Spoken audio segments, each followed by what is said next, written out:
Good evening, racing fans.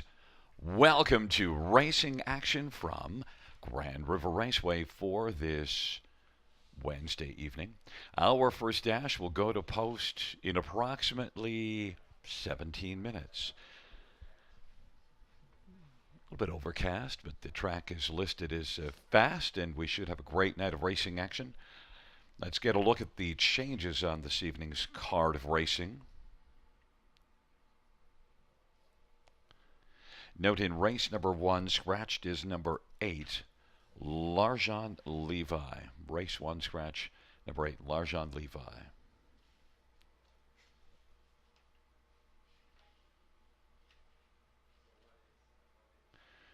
In race number 2, scratched is number 2, Leave It to Lucan, and number 5, Not a Bad Guy. Race number 2, scratches of 2 and 5.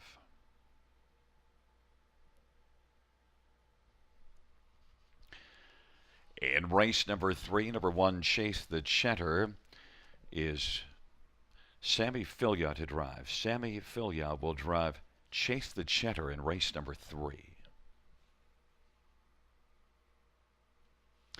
Race number 4, scratched is number 6, Seize the Day. Race 4, scratch number 6, Seize the Day. And race number 5, scratched is number 5, Will's Watchin'. Race 5, scratch number 5, Will's Watchin'. Race number 6, scratched is number 6, Peloton Sealster. Race 6, scratch number 6, Peloton Sealster. Race number 7, the driver to be announced on 1, Better Beast. Driver to be announced. And number 2, Don't Play with Fire. Blind Rattle to Blinkers. Blind to Blinkers.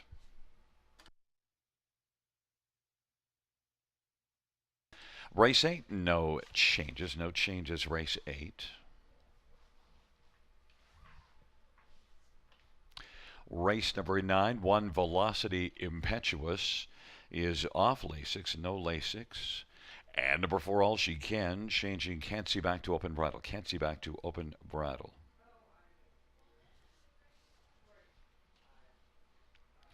And race number 10, number 5, Highland Hot Sauce, is scratched. And number 6, Hollywood Deo, the driver will be Sammy Filia. Sammy Filia will drive. And number 7, Dance Like a Skipper, driver to be announced.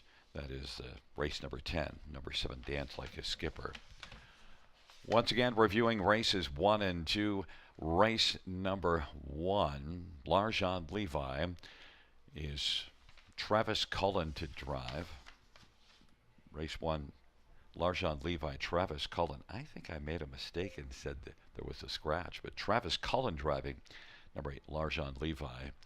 Race number 2, Leave It to Lucan, and 5, Not a Bad Guy, both scratched. It is now 14 minutes to post time.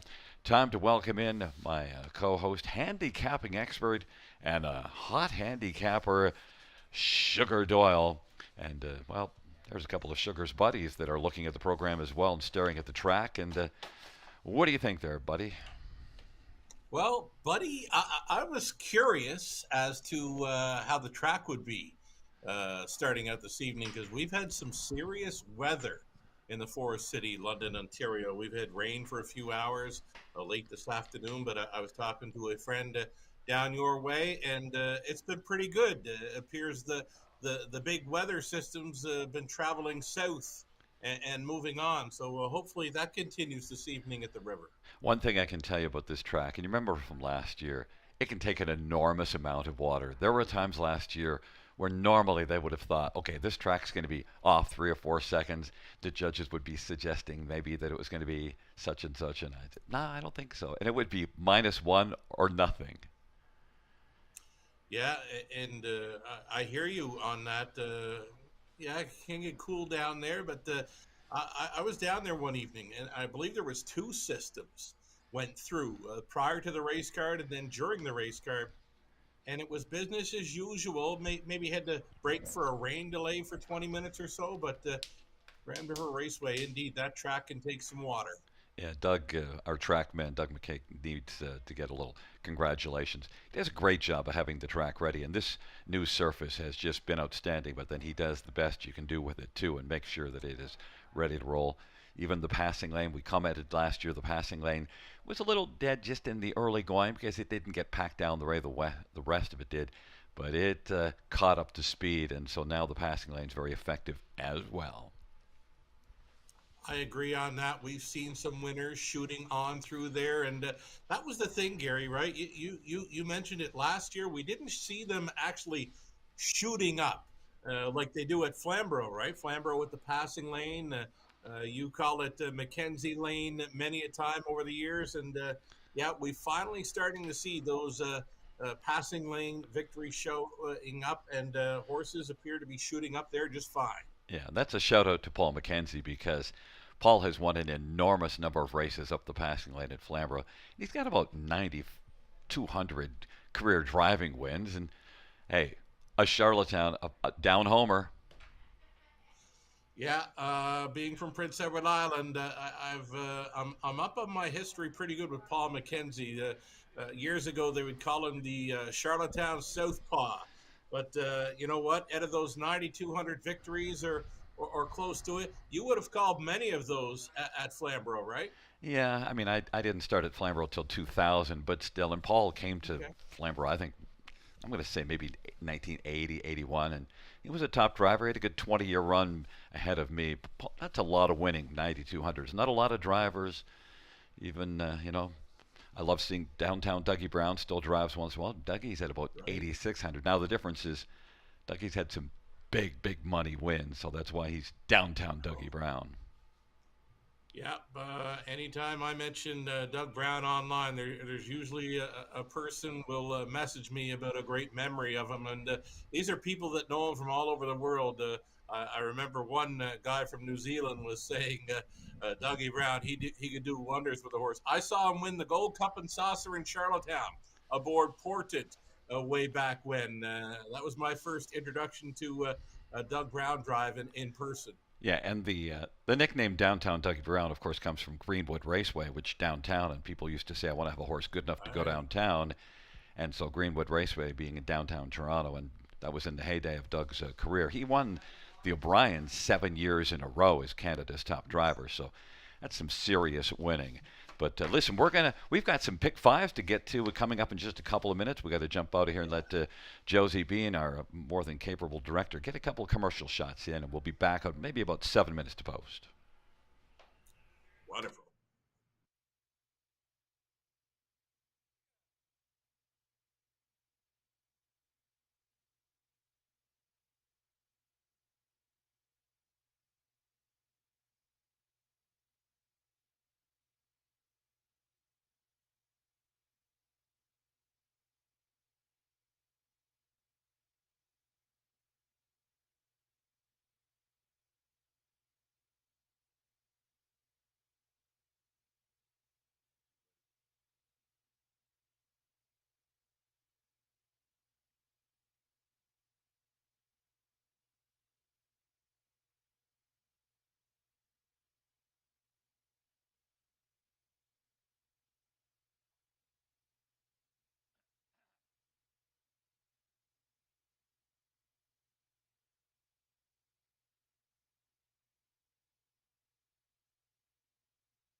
Welcome back to the show, everyone.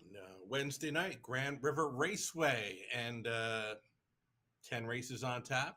Some big fields here and there throughout the card. We've got a high five carryover to think about up into race number 5, the early high five. Non jackpot, of course, almost $3,000 carryover money added to that race 5, pick 5 pool, or high five pool, sorry. A pick 5 starting up here in race number 1. We've got some ticket ideas to go through here. And race number 1, a $5,000 guaranteed pool on this pick 5 sequence. And we'll bring up the tickets right now. I'm leaving the 1, State 1 Smiley, the current favorite, off of my pick 5 play. But we'll get a look at the ticket I'm using here in the opener. I'm on the 4, 5, and 6. Starting things up in race number 1, Convoy 22 has been good to me. I've loved this horse. Last couple of outings, been gate to wire winner for Damian McClellan on board with trainer Kyle Boston's. Also using 5, Johnny Law, right off the bench. He looks good to go. First time for trainer Ben Hollingsworth, and Ben's been doing it well, winning at a 25% win clip from 80 starts this season, 20 victories for Ben. So he'll send out Johnny Law with Jason Ryan aboard from post 5, and the 6, Mr. Commodore, roughed up in the latest over Grand River Raceway, just missing, holding third to pacing 54 flat. 4, 5, and 6 are 3 of the best post positions for me that I like to use at the river. Over into race number 2, we're going inside to the 1, Tie Tour for Horner, also including 4, 5-star Lou, Travis Henry on board for trainer Sean Stacy. Over to race 3, the middle leg, we're on the 6 and 7, going outside the Super Puncher to make it 3 in a row for Pat Cudon. Number 7, Archie, is another player for me coming in. Off a Georgian win. We'll have to get a little quicker now tonight, taking on the foes in race number 3. 6, 7 for me. 1, 2, and 5 over into race number 4. Winchester Phoenix, national tier. A DA Super Glow. And on the end of it, we're going to try the 4, Stonebridge Alien. And the 6, Better Be Home Soon. Going to be my top choice in there. It'll be Austin Sorey picking up the drive on that 6. In the 5th and final leg of this pick 5 play, again, the high 5 carryover over there into race number 5. I'm in for $14.40. Gary Guy, Of course, standing by, and he's got a pick 5 play to think about here. I got to get my multi-leg terminology straight here, Gary. I didn't spend quite as much as you did on the pick 5, although let's just hold it just a minute, because I was looking at your original math, and which was a little higher. I had the money wrong on it and everything, Gary. Yeah, but you know what? You got the money down to 1440, and I'm up to 1440, so now we've balanced out. So we're, and look, normally I go just 1, 3, 3 deep only one time, but I went twice here. So listen, in this first leg, I'm with you with Convoy 22. You got to be. But also, I did add State 1 Smiley. I just was, I want to take this horse off that 1 start in Hanover, a horse that you saw a bit last year, so you probably are more of an expert with State 1 Smiley than I am. Qualified here, though. And so I have the 4 as well as the 1, State 1 Smiley. In the second race, we're on the same couple that we both like 5-star Lou to win and Tie Tour. Race number 3. We both have the 6 and 7, but I added Harbor Light Jimmy. That's my second choice in there, so I've added 1 extra one, and that's a part of what's bringing up my ticket cost. Harbor Light Jimmy, a win and a second here, and look, a win in this class and a better post than the other 2, so I just thought I'd throw that one in there. Race number 4, we have the same 3 horses. I just showed the order that my ticket is, but we have the 1, 2, and 5. And also just in that 5th race, 4 and 7, so that's the way I go. And we do have the post parade coming out quickly, so maybe we can just flash up Conley's ticket, but the post parade is coming out very quickly. We'll talk to you again in a moment after the parade, Shannon.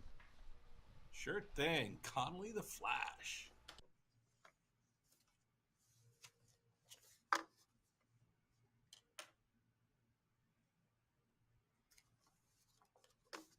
And there's a look at our paddock camera presented by the Ontario Equine Education and Employment Program.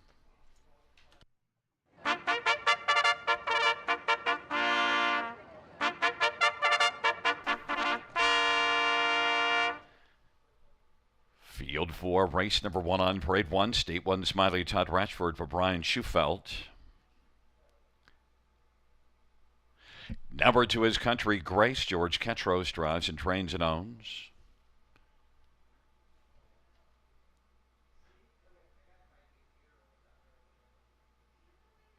Number 3 is Mappa O'Reilly. Mark McDonnell for Haley Curry.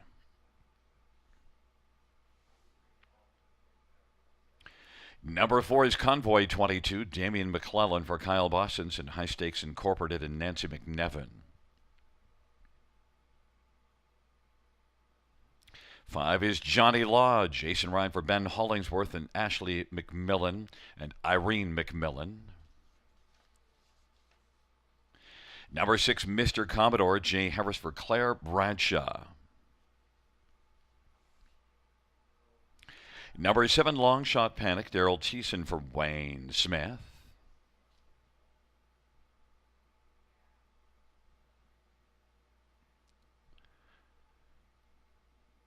Going with a 9. 9 is Brightside Maceo J. Bruno for Julie Walker and Darlene Carr.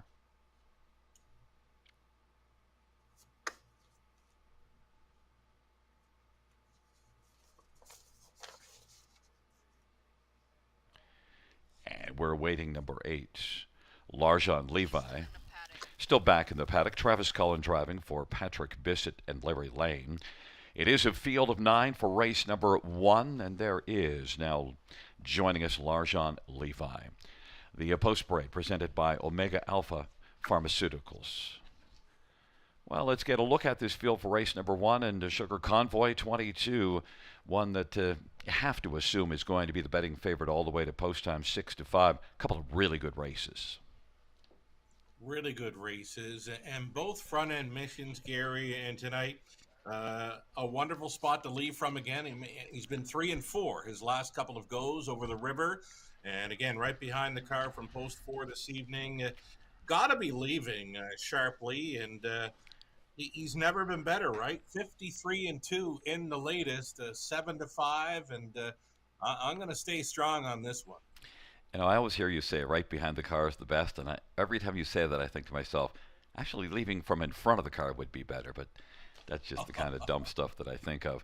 Listen, Convoy 22, 6-5 on the board. Number 5, Johnny Law. A couple of qualifiers. Hasn't raced since November the 2nd, but did have a couple of wins last year as a 2-year-old. Pretty good record. The son of Captain Crunch as a rookie at 2 years of age. Going to be the seasonal debut, his 3-year-old debut, and it's going to be first time for trainer Ben Hollingsworth. He does a heck of a job with the young horses in Ontario, and nice win percentage for Ben early in the season. From 80 starts, 20 wins. So winning at 25%, and you're getting the first time Ben Hollingsworth for the season debut in this 5, Johnny Law. Home at 26 and 1, very sharp on the end of his latest qualifier over the big track of Woodbine Mohawk Park. He could be good to go right off the bench here. 5-1, like his chances, love the price. That 26-1 really should speak to a player who's wondering if this horse is ready. My, oh my, oh my. Number 6, Mr. Commodore. You're probably not old enough to have ever had a Commodore 64, but Mr. Commodore, 3 for 3 in the top 3 this year. Never did have a Commodore 64, but I listened to the Commodores back in the day. They played some great music. Here with the 6, Mr. Commodore. He got roughed up last time. Gary was out wide through the first turn and was able to clear following a halftime of 56 and 4. Still stayed on strong towards the end to be third, only 2 lengths behind in a trip of 154 flat. I like his look. The body language is speaking volumes here. Jay Harris, likely to have him in play. He's a 5-2 second choice. Another one I like here. I love post 4, 5, 6, 7 at the river. I want to get to 2 more horses, so I'll go to Larjon Levi, your 4th choice, my 3rd one. Then I'm going to come back to State 1 Smiley. But Larjon Levi is a hard one to Levi the ticket. You're right. Stone cold closer. Any kind of early speed battles in here could set it up for him. And Travis Cullen with the catch driving assignment here. Big price. Unbelievable, in my opinion. 19-1 for Larjon Levi. Yeah, that's absolute. Well, look, it's a little bit of the post conversation with that price. But you get Travis Sure. Cullen and Patrick Bissett, and a horse that was well proven here last year, 53-2 with a win here last year, 8 wins in 19. State One Smiley, we disagree. I used this one on the pick five. You left them off your ticket. You can't take them all, but State One Smiley, certainly you've seen this one race well. Indeed, 8-time winner from 13 outings as a 3-year-old. His life mark came over London, 56-4. That's a big mile around the Forest City half miler. It's the inside post, Gary, and it's the fact that he raced on the weekend, Saturday night. So not a whole lot between starts for this one making his second start of 2025. So I kind of laid back. I want to see him once over the big track, but yeah, starting back 4 or 5 days off a season opener. That's why I've gone a different route. You know what? I'll throw you a little long shot just for the heck of it. Number 2, Country Grace might get onto the ticket. This is one that needed a start, was off due to sickness. But April 24th, the Innominators at 2 at Flamborough won by almost 4 lengths. Yeah, and 6 weeks between starts. He needed that last one. You could be onto something here. Longest shot on the board, under the radar. Number 2, Country Grace. Well, let's get a look at this field for the first race moving in behind the gate. State One Smiley, Country Grace, and Mappa O'Reilly. In the center, Convoy 22, Johnny Law, Mr. Commodore, and then Longshot Panic and Largent Levi, and the second tier to Brightside Maceo. Field of 9, race number 1. On a wonderful Wednesday as the horses are wending their way towards the start.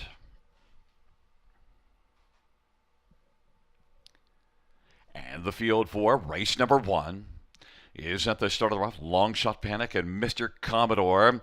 And then on the inside, State One Smiley, Convoy 22, Country Grace, Brightside Maceo, Mappa O'Reilly, Johnny Law, and Largent Levi is back trailing. State One Smiley, 4-1 on the boards, got the lead. Convoy 22 fills the pocket. Country Grace is racing third.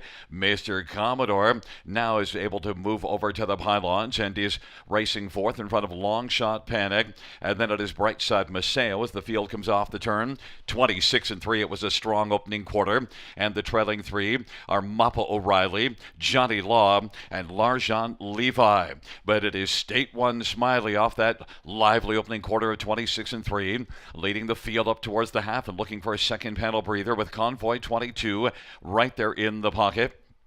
Then Country Grace is racing third, and Mr. Commodore, and then Brightside Maceo, Longshot Panic, Mappa O'Reilly, Largent Levi now is starting to close, is rolling, and is moving up 7th, and now takes over 6th. 7th is Longshot Panic, and then it is back to Johnny Law, and Mappa O'Reilly, and Convoy 22 has come on to get the lead.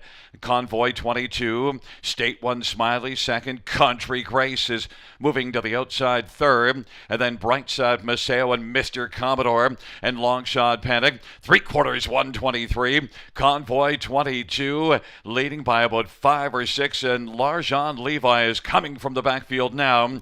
State One Smiley, Country Grace, and Johnny Law on down the stretch ride, but it is Convoy 22. Man, breaker, we have got ourselves a Convoy 22 with a third straight win. Then finishing second, it was Johnny Law, then Largent Levi, and Country Grace. 153-3. Convoy 22. I'll tell you, the money came in for Convoy 22, and they weren't wrong. Even money lived up to it, and then some, the sugar. Indeed, living up to top billing once again. Did it from off the pace tonight. So anytime you see a horse on the lead winning for a couple of goes, always nice to follow a helmet and respond like he did. He made a big push through that third quarter to go on by the pace setter. Just a little too ambitious in the early going for that State One Smiley, who was tapering off in the late going. Big deuce for the closer, Largent Levi. We mentioned if it could follow up on a hot early pace, which he did. He was sitting last prior to the half, so good on him. You can win from everywhere and at Grand River Raceway, and we've seen that thus far on the meet. You don't have to be up on the lead. You can come from way back and grab a big piece of of the action here at the river. And Johnny Law, with that 26-1 final quarter in the qualifier, came from way out of it to finish second. So that qualifier tip to Johnny Law. That is your exactor ticket. And you also had Larjon Levi for your fourth spot. The sixth, Mr. Commodore, well, it wasn't a hit this evening. But Country Grace at 25-1 Hey, was able to hit the top four. last horse you mentioned going to the gate, and you were definitely onto something. Country Grace, Ketros was able to find a spot up close and was able to find some room moving out through that third quarter. So good on Country Grace to show up for a piece of the superfecta at 25-1. And you're right. You know, Ben Ollingsworth always does a great job with his horses. Great to see Johnny Law in his season debut on for the Deuce. He came home nicely. Yeah, the law was coming, but Convoy 22 had gotten away with the crime and was able to steal this one pretty confidently. Back in front of us, Convoy 22 for your Better Than Cheddar. Big Elegant by High Stakes Incorporated and Nancy McNevin. Kyle Bosson's the trainer. Winning drive for Damian McClellan. Fourth win on the season. And the sixth win lifetime for Convoy 22.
The first race payouts for Convoy 22, 420, 270, and 210.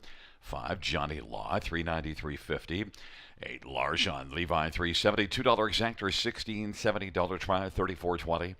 Dollar super, 238.70. 20-cent super, 47.74.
The first race order of finish from the top: 948-126-537. That's 948-126-537 on the bottom.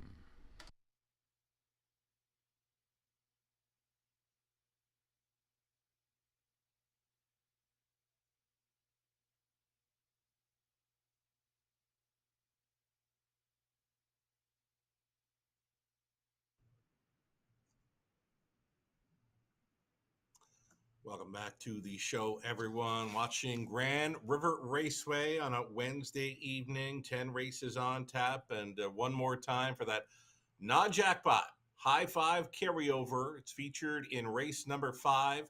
Almost $3,000 carryover money added to that high five pool. Plenty of time to get your ticket in order for the carryover on the high five in the 5th race. We've got the pick 4 play starting up here in race number 2. Let's bring up some ticket ideas for the pick 4 play starting up in race number 2. We've got a $2,500 guaranteed pool, part of the go-to wagering menu here at the River.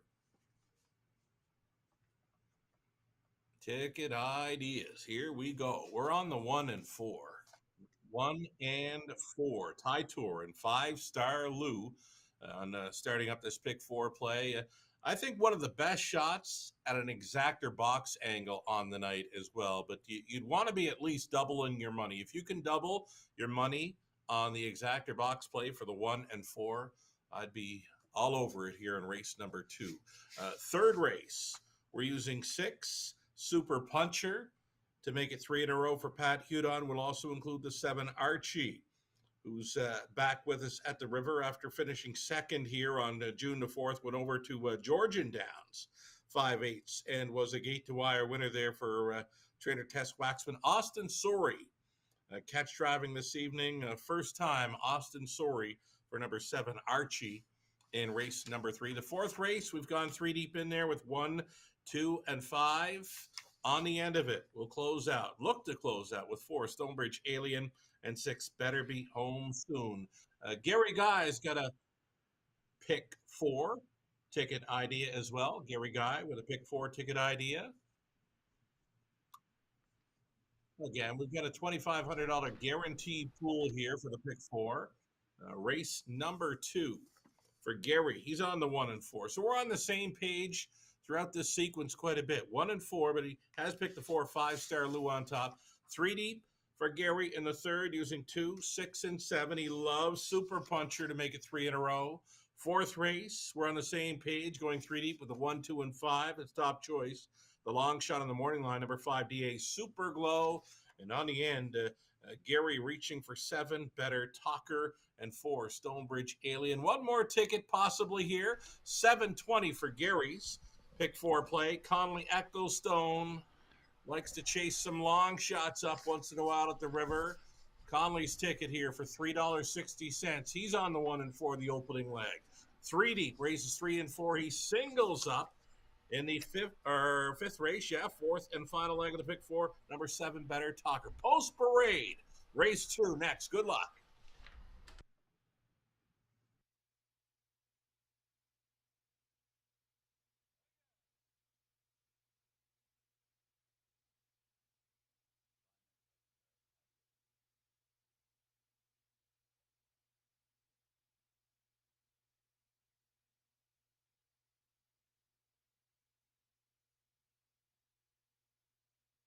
Fans, note this evening we have VIPs celebrating on our patio. There's a look at the patio shot, and, well, the MLSB's Summerloo Stampede Softball League is joining us this evening, and they are our VIP in the Grandway patio.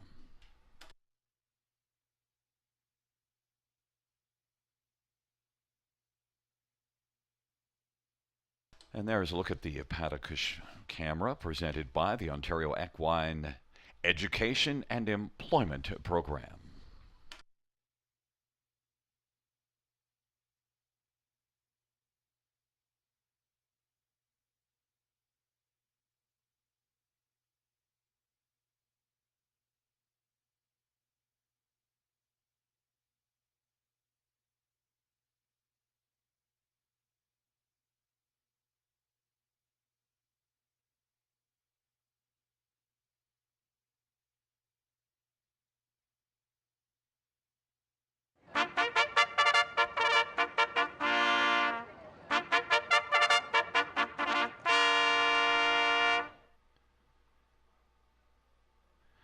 Field on post parade for the second race, the Omega Alpha Pharmaceuticals post parade. One is Tide Tour, Mike Horner for RAW Equine, and Mark Horner.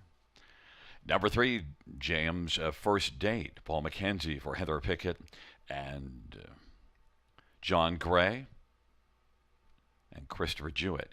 Number 4, 5-Star Lou, Travis Hendrick for Sean Stacy and Landmark 17 Racing and Dan Mogridge. Number 6, Bruiser on Broadway, Steve Byron for Dale Hurt and Louis F. Timiatis. And number 7 is Happy in Control, Sammy Filia for Murray Breather and Dean Lockhart and Wayne Carlton.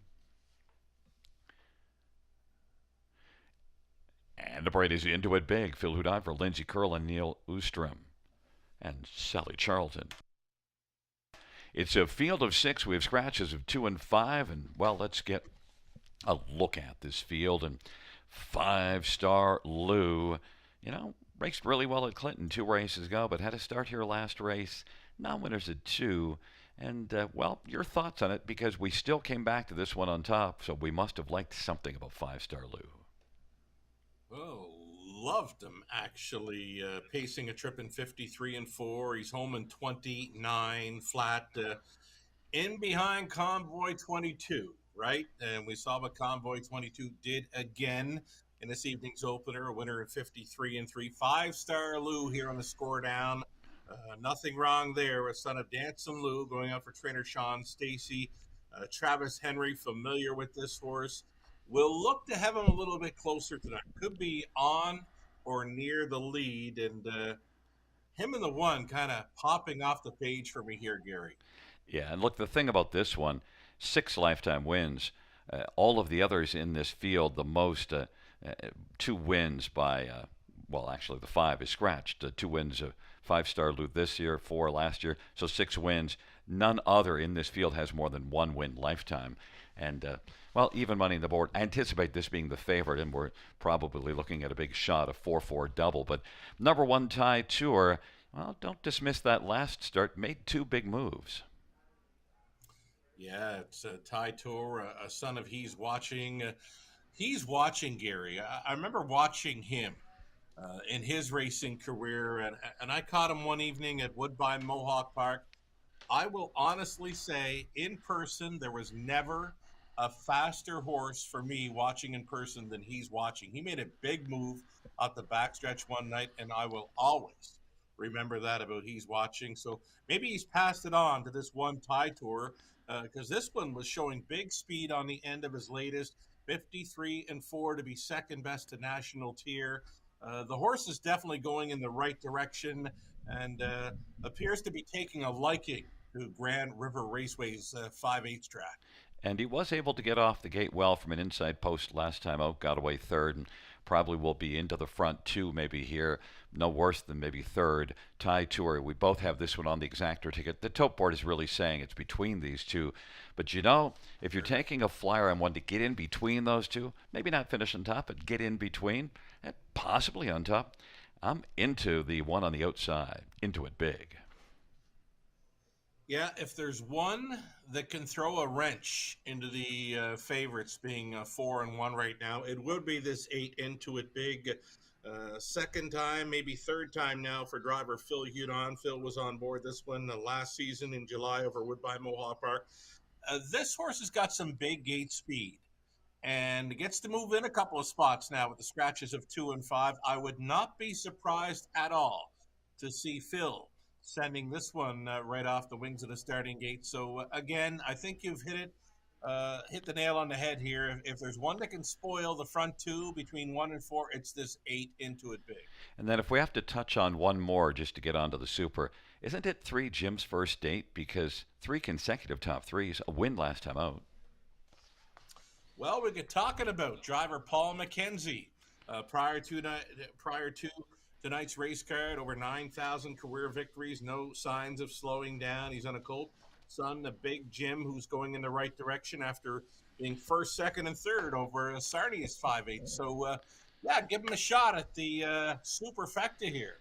19-1, and some money has come for Intuit Big now at 4-1. So is that clear third choice? But the money, 5-Star Lou and Tide Tour, the top two on the tote board, and they're taking up their positions. Tide Tour, Jim's First Date on the inside, 5-Star Lou, Bruiser on Broadway to the outside, Happy in Control, and Intuit Big. It's a field of six, the second dash on a wonderful Wednesday at the river. Horses are wending their way towards the start. Field for the second dash. At the start, and they're off, and Intuit Big is trying to get into it early. Tide Tour on the inside. Jim's First Date, 5-Star Lou, relaxed away fourth, and then Happy in Control, and Bruiser on Broadway. Tide Tour, Jim's First Date. Intuit Big is now going to take back and try to get into it on the inside third, and is 3 1/4 lengths off the lead. But Tide Tour right now, Tour is on up to the opening quarter in front of Jim's First Date. Intuit Big, 5-Star Lou is still back there in fourth, and then Happy in Control and Bruiser on Broadway. 27-3 opening quarter, and Tide Tour has control right now. Jim's First Day is right there, racing position second, and then it is Intuit Big on the inside, about 3 3/4 from the front.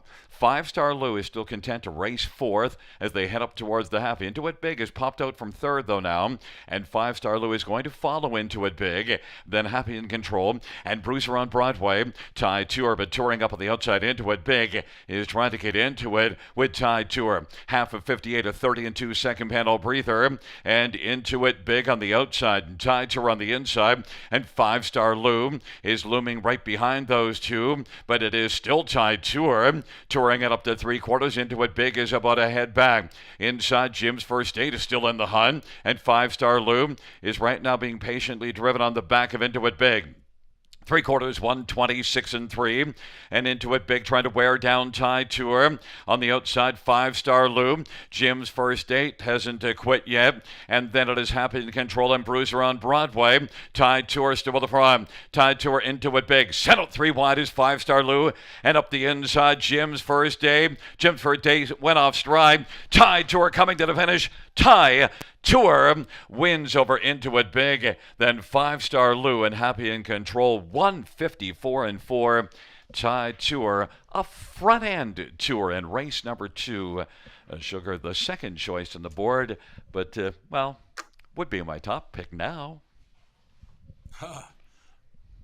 If I could have placed a wager for win money at the start, it would have been all over this one Tide Tour. It's not often you see Horner making a statement early in the mile with young horses, but he wanted control of this one, and when he had the lead early, I thought to myself, they're not beating this colt tonight, and sure enough, he had just enough to hold off the first up attacker, Intuit Big, who we mentioned could play the role of spoiler for that deuce, and indeed he shows up. I think we're going to see some big things of Intuit Big, because that's back-to-back races. Last week coming from off the base, this one blasting from the outside, working hard against Tide Tour. I mean, Tide Tour had enough to hold on, but Intuit Big did not back away after all that work, and there you see, just digging at the finish, doesn't miss by very much, misses by about, I'm going to say, a head. We'll call it a head. He was not done. He was still coming from the strong Lindsay Kerr barn. She's done a fine job with that colt son of Big Jim. Second best in there, back half 56-4, and he was out for most of it. What did we say? If there's one that can split between the 1 and 4, it's the 8, and well, it does exactly that. Although we thought maybe 4-8-1, well, it was reversed because Tide Tour was better. You know, Travis couldn't have worked out a better trip with the 4-5-Star Lou. He had a great toe up, just didn't fire when turning for home, switching wide, but all the credit going to Tide Tour and Intuit Big for the big deuce. And Jim's First Date raced well until late in the mile, but then, and I guess the passing lane didn't work for Paul here. It's the Mackenzie Lane is Flamborough, but it wasn't the Mackenzie Lane at Grand River. Might have been the first time ever that colt got set up a passing lane. Well, if Paul's driving him, he'll learn to get up the passing lane because Paul's the expert at it. You bet. Back in front of us is one Tide Tour, 3-year-old He's Watching Bay Colton by R.A.W. Equine and Mark Horner. Mike Horner, the trainer. and the winning drive. It's the second win for Ty Tour this season and lifetime. Ty Tour toured the track in 154 and 4 for a new mark.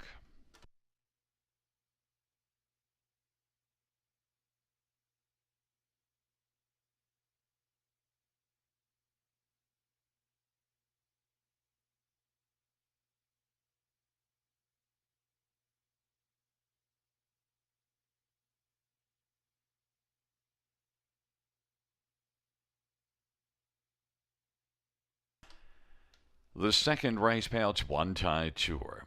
450, 260, and 210. 8 into it big, 760, 310, and 5 5-star Lou. Number 4 5-star Lou pays 210. $2 exactor, 59.10. Dollar try, 36.45. Dollar super, 54.55. 20-cent super is 10.91, and the $2 double of 4 and 1 is 8.20.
The second race order finish from the top is a 1 scratch 5, 3 scratch 6, 4 2. That's 1 scratch 5, 3 scratch 6, 4 2 on the bottom.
Field on post parade for the third, the Omega Alpha Pharmaceuticals Parade. One Chase the Cheddar.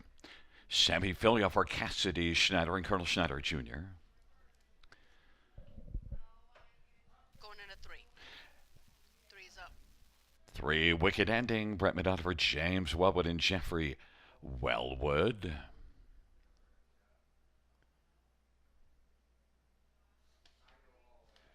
Number 4 is Cleveland Enzo. Paul McKenzie for Gary McDonald and Christina Soundy.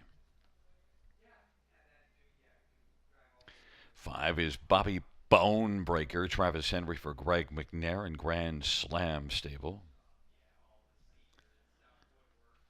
Number 6, Super Puncher. Pat Houdon drives and trains for Tommy Mechanical and William Cripps and Nelson Craig. And number 7 is Archie Austin. Sorry for Tess Waxman and Ralph and Sandra Pitt. Field of 7 for race number 3. Let's get a look at this field. We're going to start with number 6, Super Puncher. And look, back here June the 4th, Super Puncher, neither one of us were all that enamored with Super Puncher. But the money came in. Super Puncher was the favorite. And, well, they were right and we were wrong. So last time out we said, no, we love Super Puncher. And we were right. And we love them again. We love Super Puncher in here.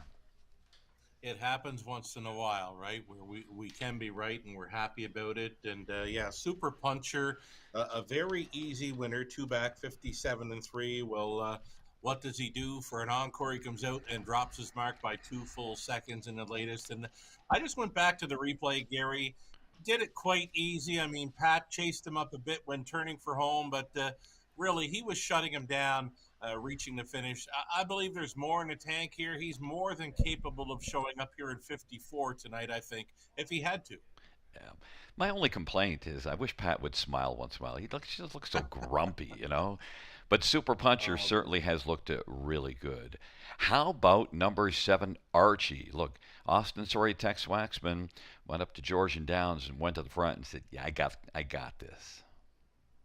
Yeah, young horse, only making the 5th career start, but now hopping on board for the first time in this young colt's career is the leading driver in Canada for wins thus far in 2025, that being Austin Sorry.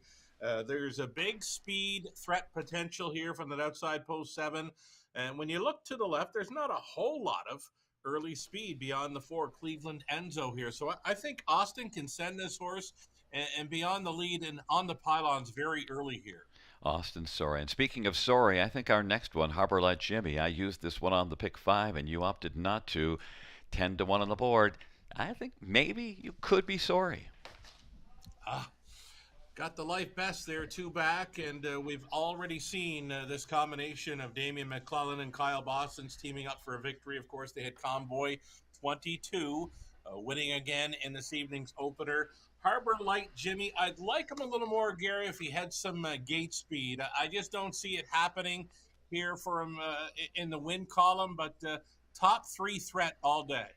And then Wicked Ending is the one that we both went to round out that superfecta ticket. Has been a fringe player. Look, 3 of the last 4 starts finished on the superfecta ticket.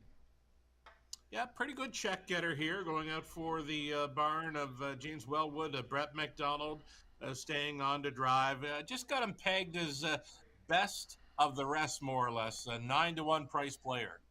Interesting. He started off his season April the 10th at Flamborough and looked really good and won kind of under wraps. And then since then has not been in the top 2.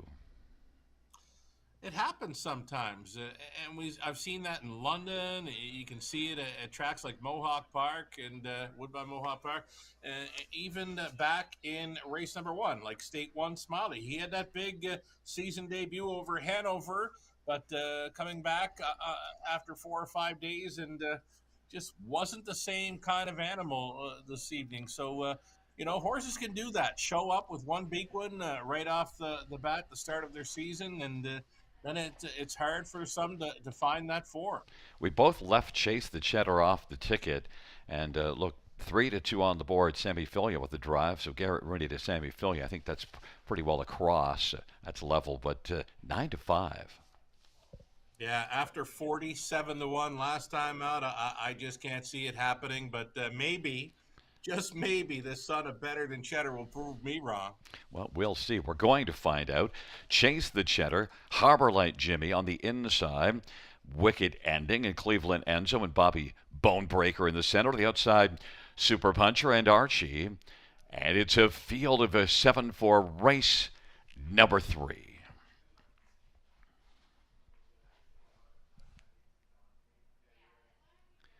Field for the third, gathering speed approaching the start. And Wicked Ending is going to have a happy start, and it is Wicked Ending driving out. Cleveland Enzo, Harbor Light Jimmy now takes over second, then driving on the outside. That is Archie third, then Cleveland Enzo, and now moving up and taking over fourth is Super Puncher. Then it is back to Cleveland Enzo and Bobby Bonebreaker, and Chase the Cheddar is chasing from a trailing spot. Archie continues to drive on the outside, and Archie is looking to press on and grab the front for Austin Sorry, and still working on the outside of Super Puncher. Wicked Ending is now third, 28-second opening quarter. Archie is going to come on and grab the lead. Super Puncher now is up to challenge, and Wicked Ending is third, 28 opening quarter. And now Super Puncher is driving on the outside. Super Puncher against Archie, and Super Puncher leads it by about 3/4, now a length and a half, and gets over to the pylons and driving on the outside. Chase the Cheddar from last is moved up, but Archie is still second. Chase the Cheddar third. Wicked Ending, Harbor Light Jimmy is well situated second over and is moving up on the back of Chase the Cheddar. Then Bobby Bonebreaker and Cleveland Enzo. Super Puncher leads it. Chase the Cheddar on the outside is 5-1 on the board and is racing position second. Archie third, and Harbor Light Jimmy is within striking distance, and then Wicked Ending, Bobby Bonebreaker and Cleveland Enzo, 3/4, 126 and 2, and now rolling off cover, coming at 3 wide comes Harbor Light Jimmy. Super Puncher got a little steppy there and coming on to grab the lead. Chase the Cheddar, but it was a short-lived lead as Harbor Light Jimmy's out 3 wide, and now has grabbed a slim lead over Chase the Cheddar, and also coming is Bobby Bonebreaker, and also flying late is Cleveland Enzo with the come on down the stretch drive. Harbor Light Jimmy, Chase the Cheddar. Harbor Light Jimmy, Chase the Cheddar wins it. Harbor Light Jimmy, and then Super Puncher and Bobby Bonebreaker 155 and 3. Chase the Cheddar. I guess all we can say is we was wrong. We was wrong. He proved me wrong, and that's what I asked him to do. I mean, he's going to drop his lifetime best by almost 7 seconds with this victory. I couldn't figure it out. He's 47-1 last time out over the river.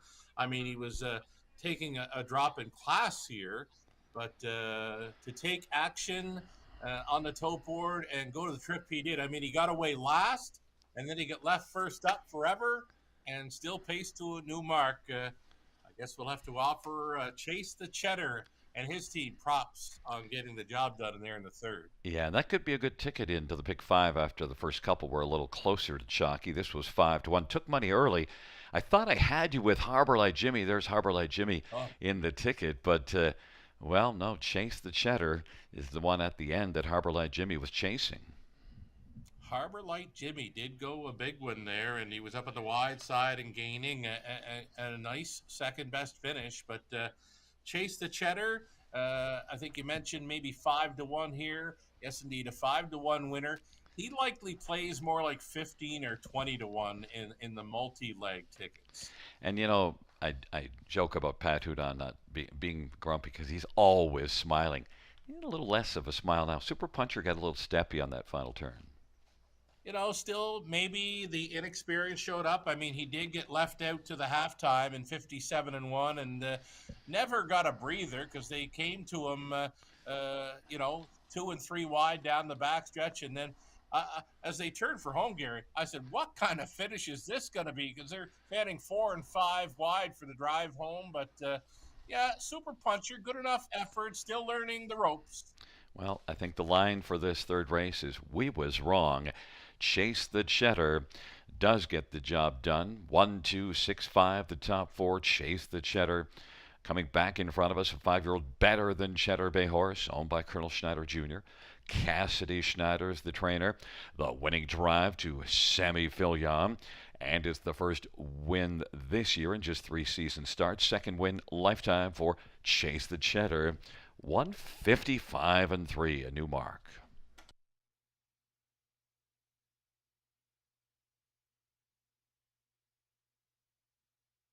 We've got a nice crowd out here this evening, and the boys are out trackside enjoying their night at the track, and they are looking ever so dapper. If the horse would have just not did a drive-by.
Third race, payouts 1, Chase the Cheddar, 1260. 723.30 to Harborlay Jimmy, 550 and 290. And 6 Super Puncher, 260. $2 Exactor, 76.20. Dollar Try, $108. Dollar Super, 507.35. 20-cent Super, 101.47.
third race order finished from the top is 1265437. That's 1265437 on the bottom.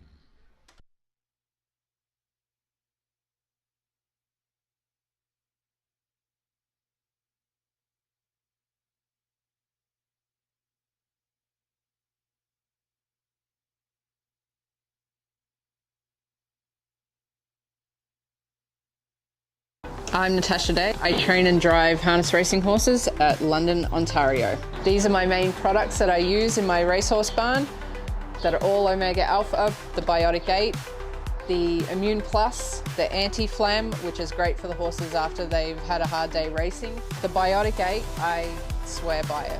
Get all the dapples out, gets the old coat out, gets everything pumping and moving and makes the shine really come out.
There's a look at our paddock camera presented by the Ontario Equine Education and Employment Program.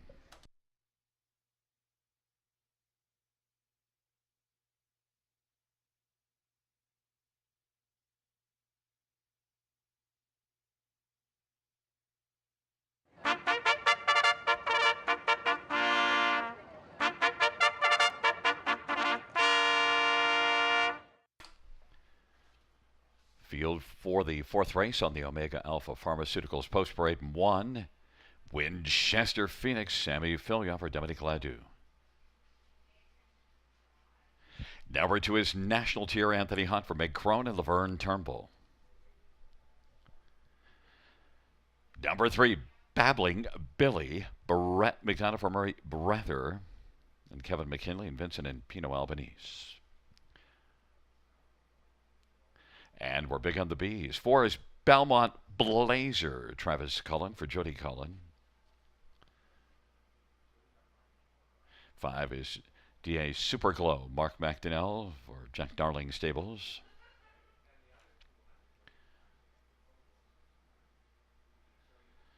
Number 6 scratched. Going to 7. 7's up. 7 Strongman Hanover Daryl Cheeston for Joshua McKibben and Murray Cox.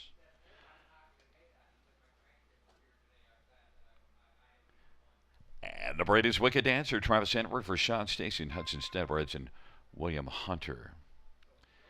It's a field of 7 for race number 4. Let's get a look at this field, and Well, we'll start with number 2, National Tier, your top one, and also Ken Middleton's most likely winner of the evening. Got that designation from Kenny. In fact, I'm the only one that's not on National Tier. I'm lone wolfing it on DA Super Glow, but everybody is on National Tier, and why not? How about that last race?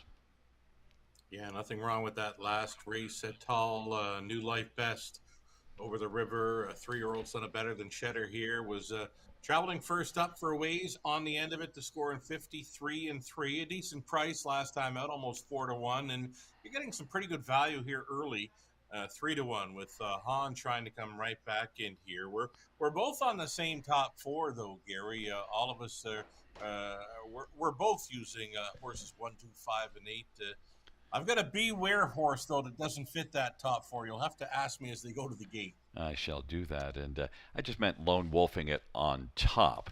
But look, Sure. National Tier is likely going to be the betting favorite, and that's logical. And one Winchester Phoenix, last time out was the first race of the year. Fairly decent closing. Yeah, I like that seasonal debut. Just rode inside at Georgian Downs and closed up well, 28 and 1 on the end for a trip in 53 and 3. Sam Filion with the big win with Chase the Cheddar in third. He could come right back here with a rail advantage. Chase the Cheddar sitting last in the early going race 3. I could see Sam having Winchester Phoenix sitting in the front half of the field early here. Number 5, DA Super Glow. Look, I think you look at those 2 races. The last one blasted to the front from post 9, hung around. The one before it from post 8. A nice closing effort, beaten less than a length. So very versatile. Let's see Mark McDonnell training and driving DA Super Glow. Let's see Mark send this horse tonight. You mentioned there is gate speed, and that's a nice sharp deuce in the latest. Home in 27 for a trip in 151 and 4. So kind of never better than he is right now. Looking for that maiden victory, but he's coming off a big one. And then on the outside, Wicked Dancer. Well, he's had 3 top 3s and 6 starts on the year. And last time out raced here. And maybe could be a little bit tighter in terms of overall finishing. But the mile of 54 and 2 isn't terrible. And you know what? The mile before that over London, 55 and 3. No shame in that early, no shame in that either. I meant to say 9-1 currently, outside chance, and does move in a spot with a scratch of 6. I want to take a guess on the one that you might just throw us a curve. Are you talking about Babbling Billy? I'm not. Sorry to say I'm not. I'm talking about the 4, Belmont Blazer, as my Beware horse. Anytime I see a horse with a couple of trailing spots going into a race like this, look at the grips that Cullen has on this horse. Leaving right behind the car, like I like. Look out for Belmont Blazer. He's my Beware horse here. On the B's. Belmont Blazer, Beware. Well, the other B, Babbling Billy, the reason why I thought that is, well, made a break last time out and then recovered nicely. It's had a good back half. You know what? Let's call this race wide open. Any one of 7. Well, we've got National Tier, though, as Ken's most likely winner on the night, your top pick, and I went to DA Super Glow. We'll see what happens here. Winchester Phoenix with National Tier in the center, Babbling Billy and Belmont Blazer, and then to the outside, DA Super Glow, Strongman Hanover, and Wicked Dancer.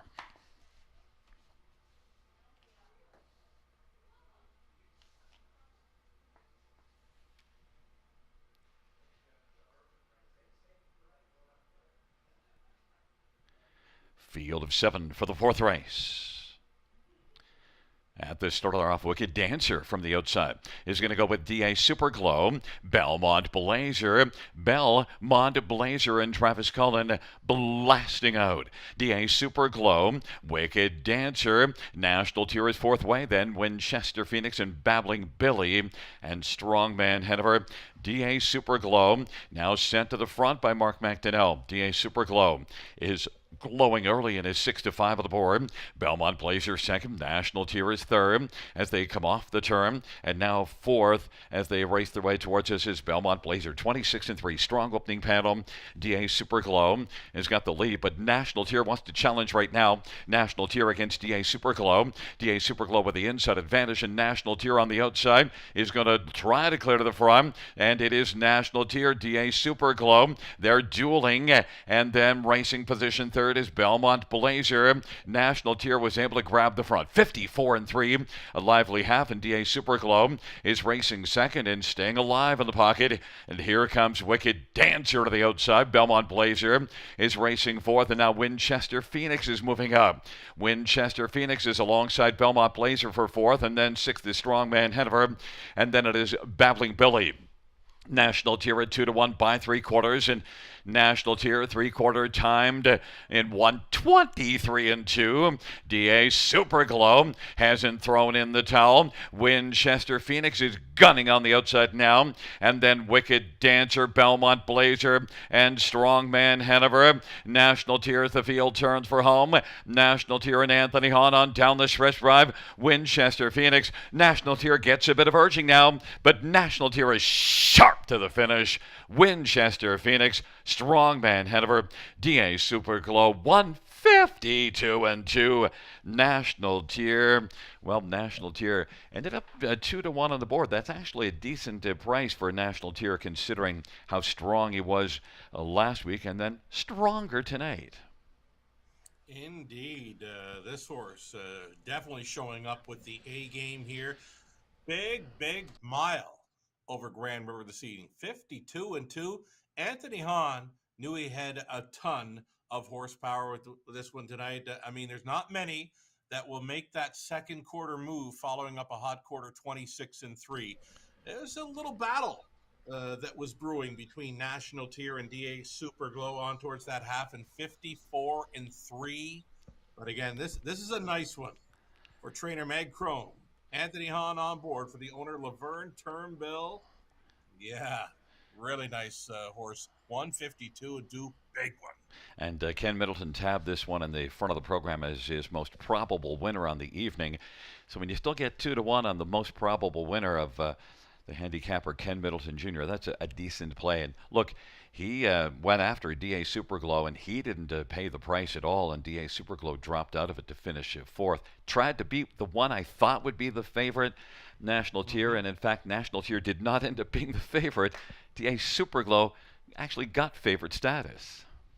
Took late action, and I wanted Mark to send him. He did, but that was a pretty big half. The winner of that halftime battle, easily National Tier, and I don't think we've seen the best from this one just yet. Anthony Hahn was sitting on a horse that could have went more, in my opinion. Yeah, and Winchester Phoenix went a big mile. Actually, one to watch for into the future. Did too. I liked his. I liked his late push there to be second. Even the 7 horse getting up at 17-1. It's a 2-1-7-5 back in front of us. The winner of the fourth race, number 2, National Tier. 3-year-old Better Than Cheddar Bay Geldingen by Laverne Turnbull, trained by Meg Crone. Anthony Hahn's the winning driver. Second win this season. Third lifetime for National Tier. 152-2.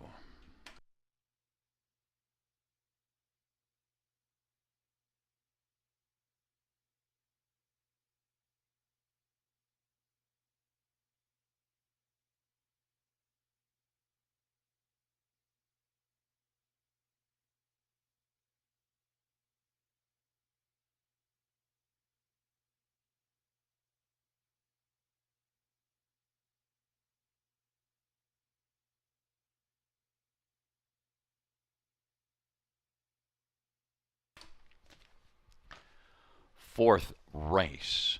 Number 2, National Tier, 610, 330, and 270. 1, Winchester Phoenix, 410, 310, 7, Strongman Hanover, 760. $2 exact, 1860. Dollar try, 78.25. Dollar super, 202.85. 20-cent super, 40.57.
The fourth race order finish from the top is at 21654. Scratch 37. That's 21654. Scratch 37.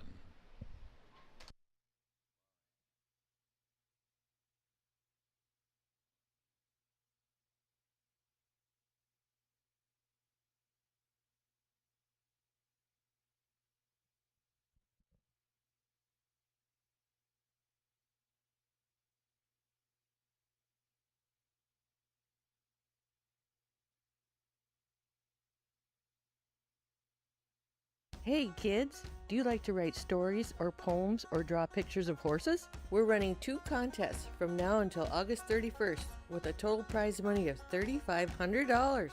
For the Youth Literary Derby, Ontario students in grades 3 to 8 can submit either a short story or a poem with standardbred theme.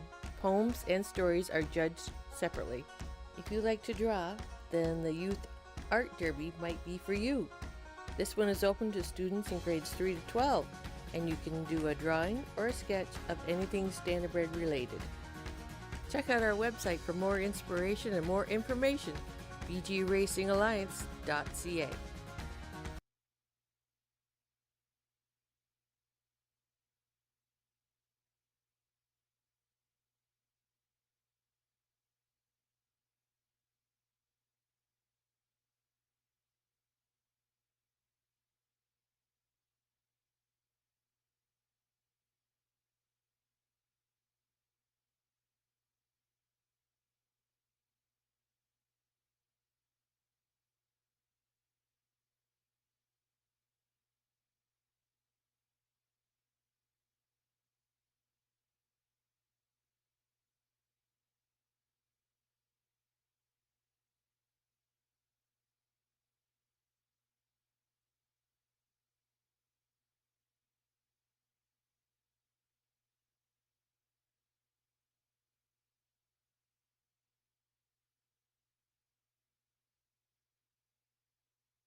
Field on post parade for race number 5, and there is number 1, Rowdy Patrick, Daryl Thiessen for Corey Giles and Brad Cray. And number 2 is Cincinnatus, Phil Hudon for Derek Anderson and Gord Mason. Number 3, Sister Control, Gaston Dumont, drives and trains and is the owner. Number 4 is Stonebridge Alien, Travis Henry for Sean Stacy and Catherine Stacy. Number 6, Better Be Home Soon, Austin Sorry for David Brown. Number 7, Better Talker, Jason Ryan for Greg McNair and James and Elizabeth Ross. 8 is Regal Duke, Todd Ratchford for Rod Boyd and Dr. Reginald Westgarth. And 9 is Booker Sealster, Terry Fritz, drives and trains in partnership with David Wilson. Field of 8, the 5 is out. Let's get a look at this field. And number 6, Better Be Home Soon, Austin Sorry for David Brown. 11 starts without a top 3, and yet Better Be Home Soon is the one I believe you have tabbed to be home in front of them. That's the one I've got. Yeah, I was doing a double take when I seen that 0 for 11 has never hit the board in any career start, but I think he's found a good spot here, and he's coming in off what I would say is his best trip behind the starting gate ever. That was a big improvement for him last time out, Gary, shaving 3 seconds off his 58 and 4 trip 2 starts ago. Well, he's 4th and right there in 55 and 1. I did go back to the replay. I wanted to see what I was getting into. He was not finished at the end of that mile. He was still right there with them and not losing any ground. So again, huge improvement last time out. 7-1 price player. I can get behind this one all day. Yeah, well, Better Be Home Soon. At least you're getting some value. Was a 21-1 last time up. That you knew had to drop with a 55 and 1 mile. Number 4, Stonebridge Alien. Well, this is one that Grand River Raceway is not alien to him. He's been here twice and was 3rd here. Pretty good mile here, June 4th. Yeah, last time out just got caught up in traffic, but the one you mentioned, June 4th, was leaving sharply and sitting up close throughout to be right there on the end, 28 and 2 to be 3rd. I'm going to look for that gate speed again in here. I don't want to see this Son of Shadow play caught in traffic. This horse is sharp right now. He's a must play for this high 5 carryover. Another one to look at, number 2, Cincinnatus, and a $170,000 yearling purchase. Just 2 starts so far. Your thoughts on Cincinnatus? Yeah, I believe he can get a piece of this one. A couple of goes over Grand River Raceway this season, just 2 career starts, but going in the right direction. He dropped a second last time out to Payson 57 flat, an inside post to work with, hoping he can stay closer is all. And betting public getting behind this one tonight now at 5-2. Yeah, that's the money has come for Cincinnatus, and well, they see that this is one that's meant to be a good one. We'll see. Phil Hudon driving, Phil the Thrill. The one that I am surprised you've left all the way back to 4th, it's my top pick, Henny's and Conley's. Better Talker, Jason Ryan for Greg McNair, but you've thought better of it. Well, I seen you all picking this one in the top spot, so I quickly went back to check his replay from last time out, and he was flying home. I mean, he was passing 4 horses through the stretch, and after the finish, he was pacing even better. If he'd have been able to stay closer in that one, he may have gotten the job done. Big push on the end to get what he got in his latest. And being that it's a high 5, I guess you threw in Rowdy Patrick. Daryl Thiessen's got to get the ticket somewhere. You never know what you're going to get from a first-time starter. Daryl Thiessen might be able to find his way onto the high 5 here. There's still time. 10-1, now 11-1 on the board, but your top one, Better Be Home Soon, is holding at 7-1. I get half of that. It's 7-2 with Better Talker. It's Rowdy Patrick Cincinnatus on the inside. In the center, Sister Control. Stonebridge Alien, Better Be Home Soon. To the outside, Better Talker, Regal Duke. And the second tier, Booker Sealster.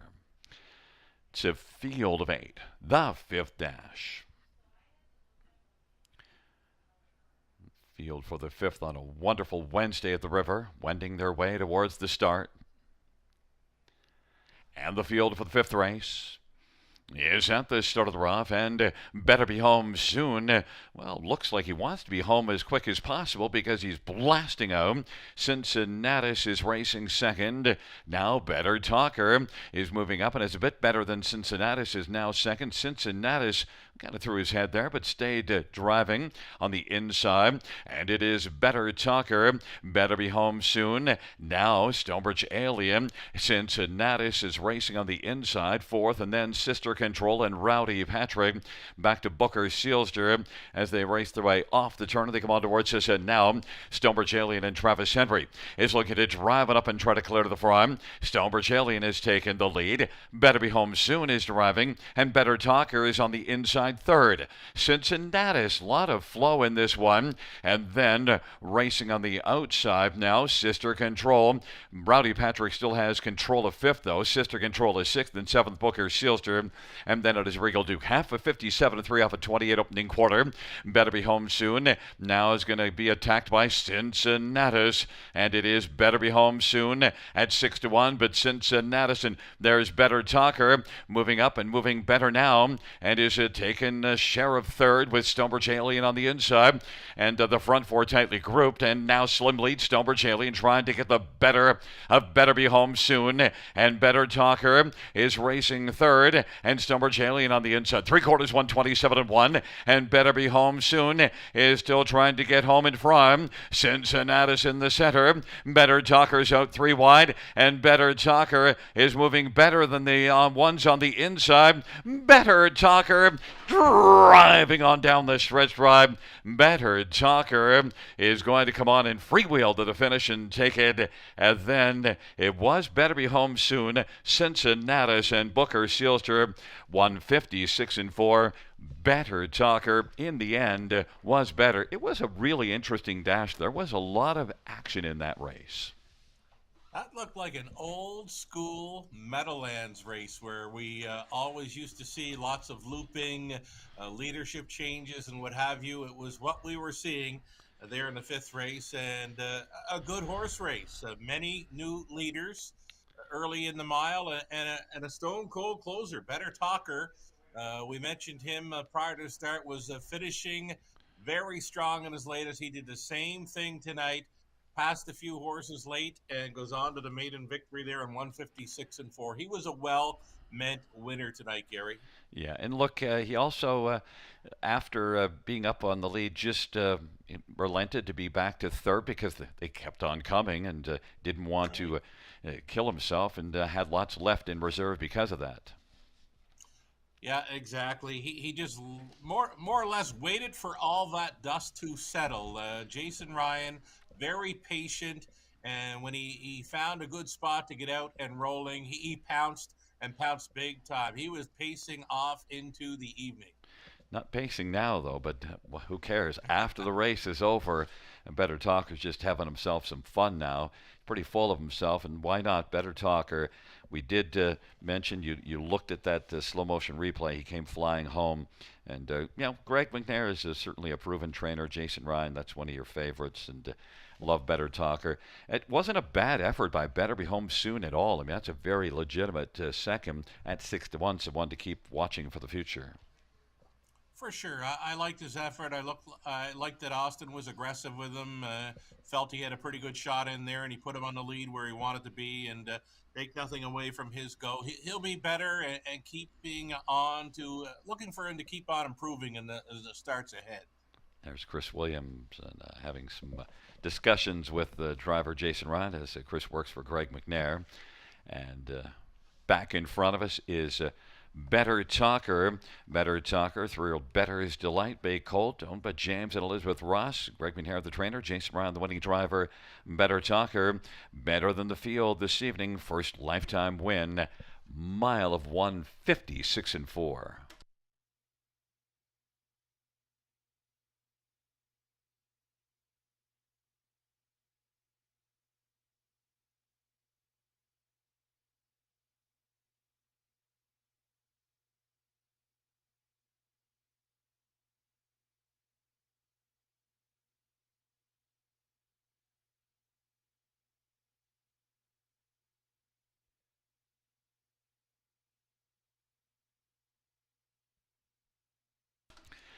Fans, the inquiry sum up pertaining to number 9 Booker Sealster and a possible pylon violation going to 3/4.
Fans, the judge's ruling that number 9 Booker Sealster did go inside of 2 consecutive pylons, but the ruling of the judges was forced inside those pylons, so will stand fourth. 76294.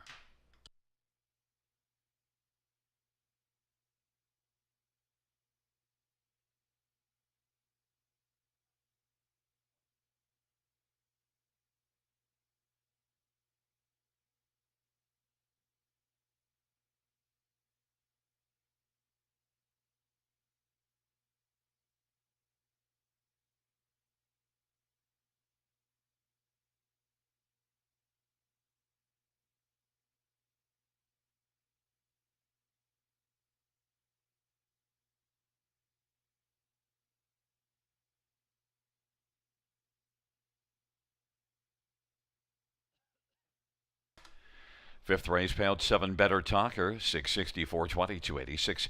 Better Be Home Soon 534.50. 2 Cincinnati's 280. $2 exactor 34.40. Dollar try 49.65. Dollar high five 765.60. 20-cent high five 153.12. Dollar pick three $74. Dollar pick four $276.35. Dollar pick five $690.05.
Fifth race order finished quickly from the tops to 637-5 scratch 2 184. That's 637-5 scratch 2 And you can go 184. right in.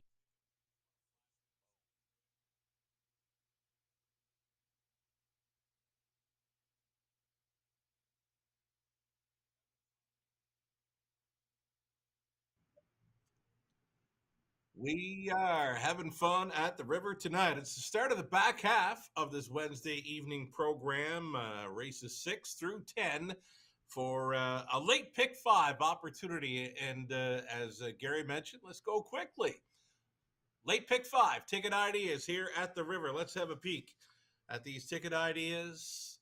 Here we go then. We're in for $32 even. We've opened up the wallet for this one. We're too deep in the first couple of legs.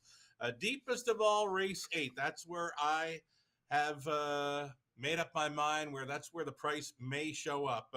I've got even highlighted at the top of my program page there, saying any one of 7 mostly, but trying to keep the price down some. 2, 3, 4, 6, 7 in that 8th race, wide open affair. 2 deep in the 9th. We're going 4 deep on the end, 1, 2, 3, and 4.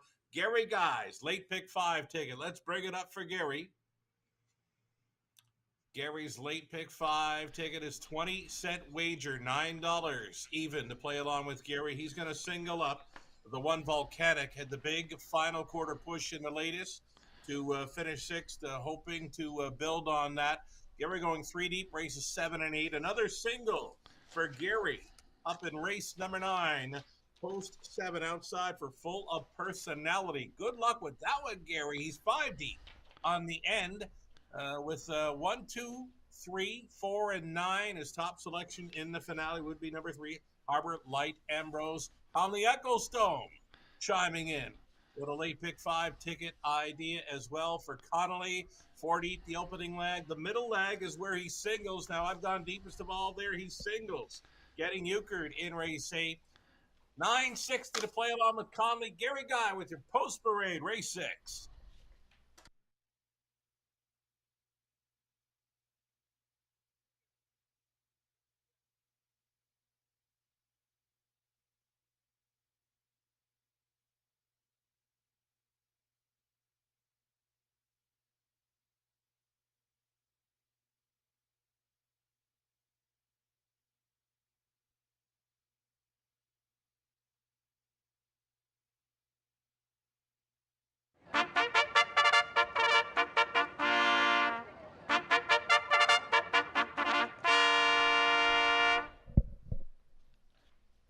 Field for the 6th race on parade, the Omega Alpha Pharmaceuticals Parade. 1 Volcanic, Todd Ratchford for Greg McNair and Barbara Wells. Number 2 is Wicked Storm, semi-failure for Scott McEnany and Andrea Lee Racing Stables. 3 is All Bets on Gary, Mike Horner for Mark Horner. 4 is Bozak, Travis Hendrick, Brenda Lane, and Mark Lane and Anthony Lane. 5, Boyd Bay, Brett McDonough for Marie Helene DuPont. 7's up. 7, Happy Play, Rob Jenkins Jr. for Jack Darling. And number 8, Lucky Dancer, Daryl Thiessen for Rod Boyd and Jefferson Davis. Field of 7, race 6 kicks off the late pick 5. Let's get a look at this field, and we can stay right there with Lucky Dancer, Daryl Thiessen for Rod Boyd. 3 wins last year as a 2-year-old in just 6 starts, but only 1 win this year in 12, but it's hit the ticket often. He's on the ticket quite a bit, you know. He's 7 for 12 this season, 57 flat winner over Flamborough. For me, I don't know. I looked at this and I thought, okay, he's got an outside post, and it appears to be facing a bit easier competition here. You're getting 6-1 because of that outside post. Now, if he was leaving post 3 or post 4, he'd likely be hanging around 3-1 or 7-2. So you're going to get an inflated price on this 8. Lucky Dancer.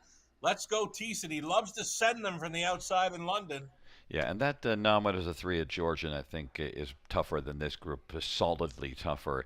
So you're looking at 6-1. That's interesting. 1 Volcanic, though, everybody's with me, but look, I'm on the Greg McNair's closing train right now because in the fifth race we got Greg McNair, Better Talker closing, and last time out Volcanic was a big closer. In fact, 55 and one back half. Indeed. I mean, I had to go back and check this horse's race replay, and he was pacing up a storm through the backstretch and into the final turn. That's where he started to get a bit closer, but you know what? He didn't pass any horses through the stretch, but he gained a lot of ground. I mean, it's showing turning for home 4.5 lengths back. I think it was a little further back than that maybe, but right with them at the finish. So this horse could be sitting on a big one. The horse players think so. Even money. I don't think you can go wrong using number one Volcanic in this opening leg of a late pick 5. Now that was a big closing effort in the non-winners of 2. All Bets on Gary, a big closer in the maiden class here last time out. In fact, more than 12 back at the quarter. Winner Gagnon. Yeah, you can't beat this Colts form. Son of All Bets Off, who comes in off a big win, 56 and 3. We saw Horner put one on the lead earlier tonight in number 3. In a High Tour earlier in the card, had a rail advantage, put him right on the lead. But talking about the 3, All Bets on Gary here, and I could get behind him in here. There's not a whole lot of early gate speed to work with, but it's always coming late, right? And thus far in his young career, he's 5 for 6, top 3, including 2 wins. And again, his life best in the latest. I didn't know what to do with 2 Wicked Storm because I could go either way. This horse, May the 8th at Flamborough, was just outstanding. Wired the field from post 6. Since then, things haven't gone well. Right, we had him in London for some Ontario Sire Stakes action. 58 and 1, that's okay. And then he goes over to Woodbine Mohawk Park, pacing in 53. Well, you've got horses here that can likely pace 53 over the Grand River 5/8 track. So for me, I wasn't there with Wicked Storm other than maybe a top 4 finish. You know who I used and you left out was number 4, Bozak, and I thought he raced pretty well last time out. And Bozak, gave it up late, but still impressive, second beaten ahead. He's going to have to crank it up and find maybe another second or 2. Again, Gary, I wouldn't surprise me to see this group pacing 53. They go some quick miles here, and then he's going to have to go a little more because he was 56 and 1 last week. Well, Volcanic and Wicked Storm on the inside. All Bets on Gary, Bozak, and Boyd Bay in the center. To the outside, Happy Play and Lucky Dancer. Field of 7, race number 6.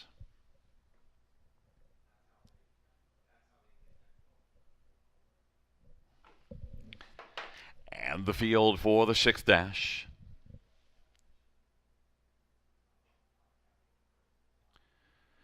Is at the start of the rough, and Lucky Dancer from the outside is going to dance out with Boyd Bay and Bozak. Volcanic on the inside is storming early, is racing 3rd. Then Bozak and Wicked Storm. All Bets on Gary and Happy Play is playing from a trailing seat. Boyd Bay at 16 to 1, but Lucky Dancer continues to dance.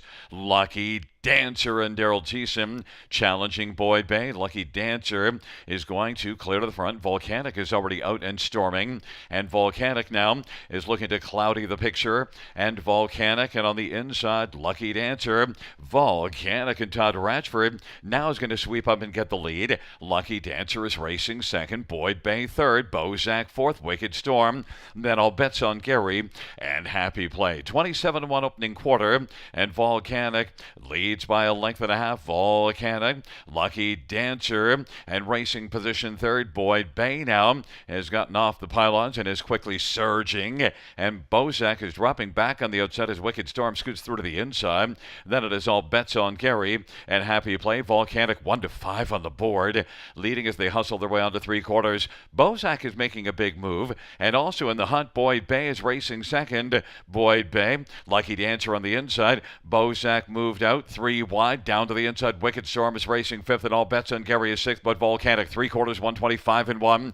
Volcanic and Lucky Dancer as the field turns for home. Volcanic, Lucky Dancer as the field turns down the stretch drive at 13 to 1. And then center of the track is Bozak and All Bets on Gary. It is Volcanic as they come on down the stretch drive.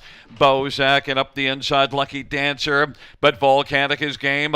Volcanic and Bozak. Volcanic wins. Bozak was second. All Bets on Gary and Wicked Storm. A mile of 1:55. Volcanic victorious.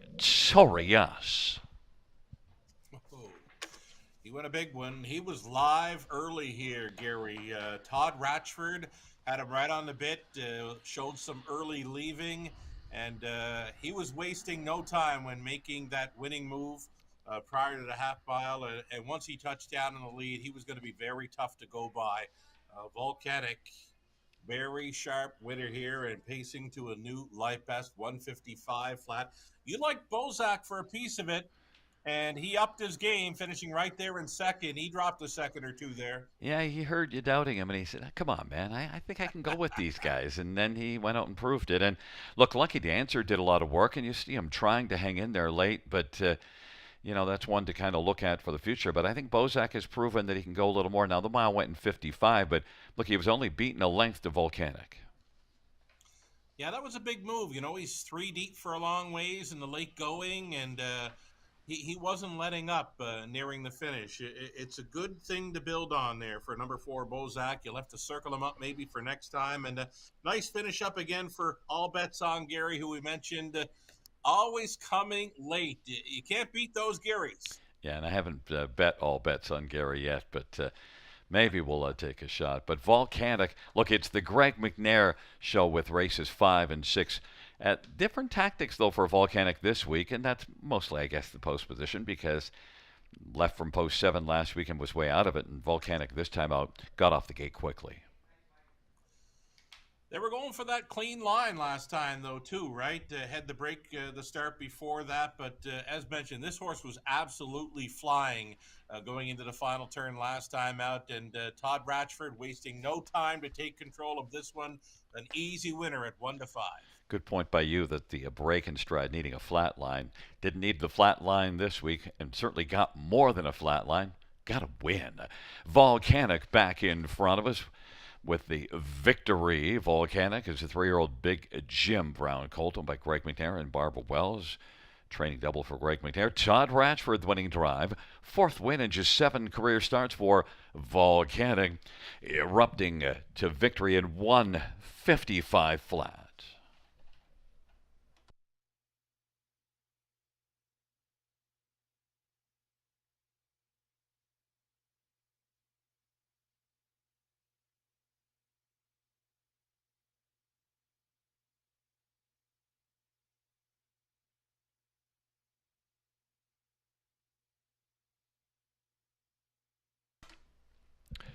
Sixth race payouts: 1 Volcanic, 270, 240, 230.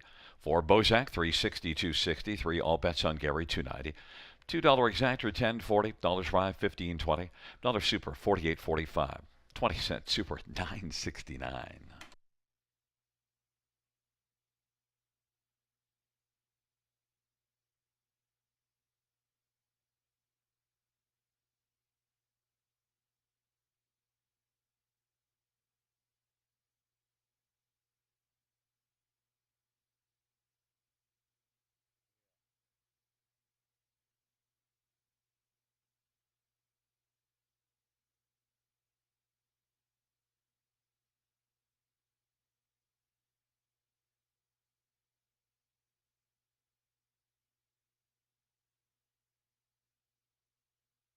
And fans, just a note that we have the Masty food truck that is down by the East Gate. That is the Masty food truck. If you're hungry, you can head on over to the food truck down by the East Gate. And also note that this evening we have the MLSB Summerloo Stampede Softball League joining us this evening on the tarmac in front of the paddock. And the 7th race is named after the MLSB Summer Stampede Softball League.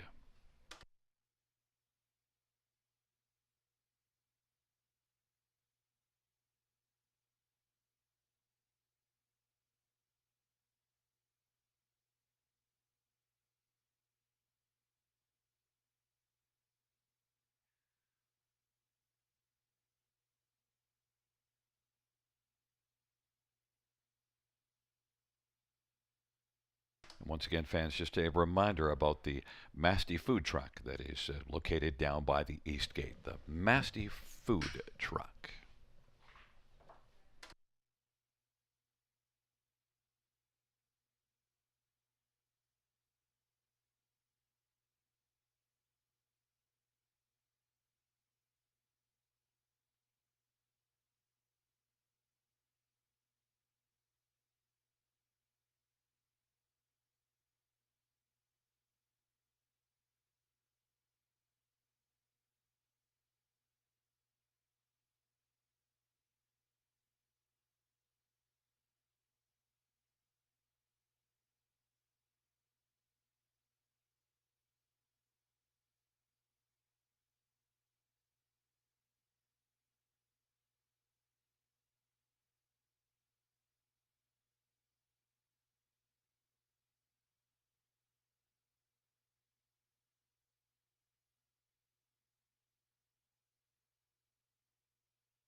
Sixth race order finish from the top is a 1 4 3 2 5 scratch 7 6. That's 1 4 3 2 5 scratch 7 6 on the bottom.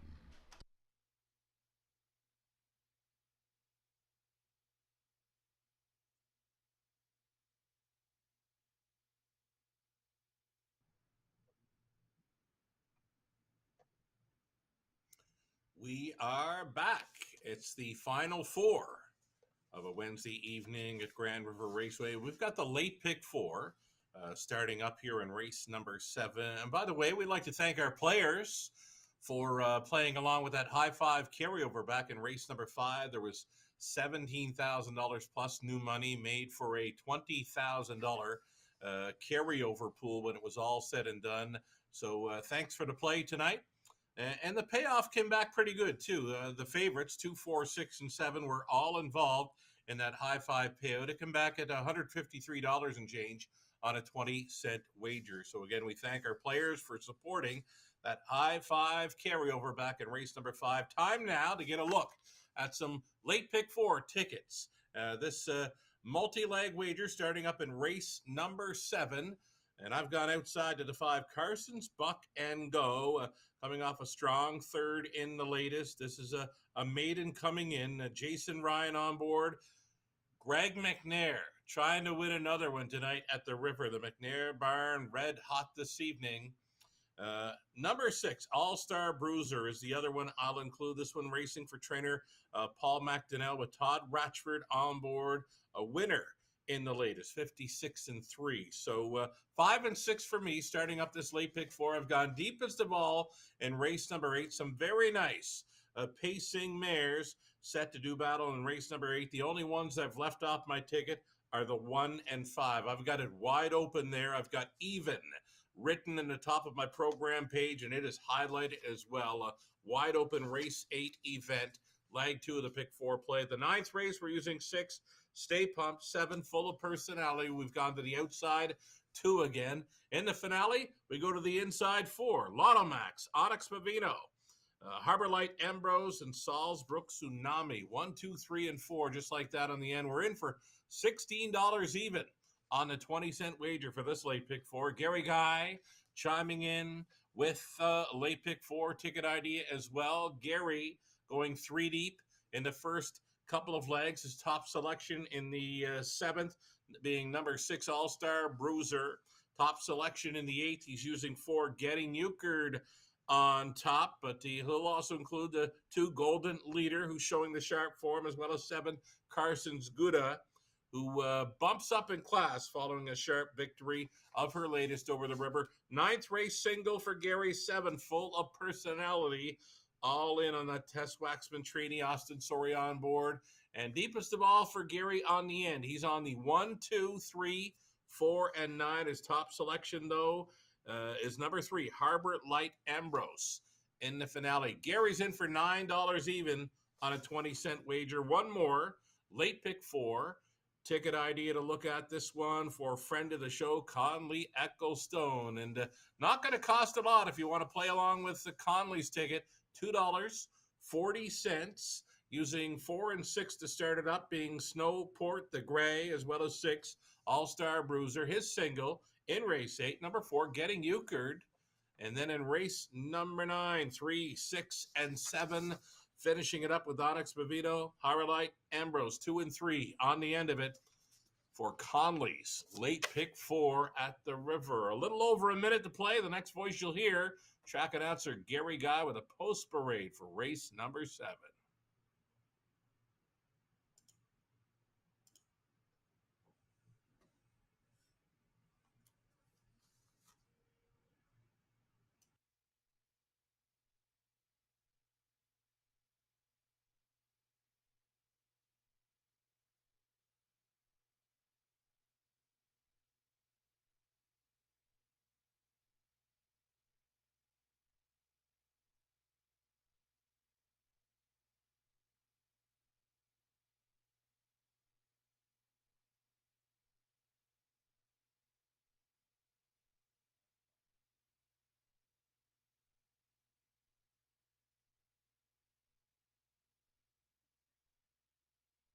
As your paddock camera presented by the Ontario Equine Education and Employment Program.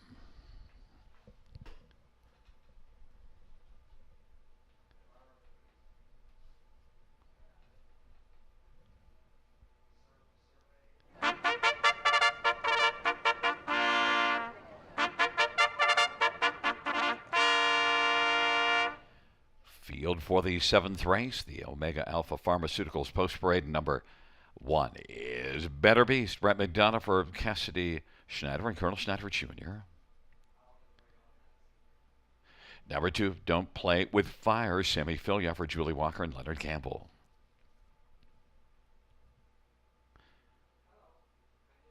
Number 3 is Roman Gladiator. Travis Henry for Terry Gallant and Bill Maines and William Cripps and Steve Papillion.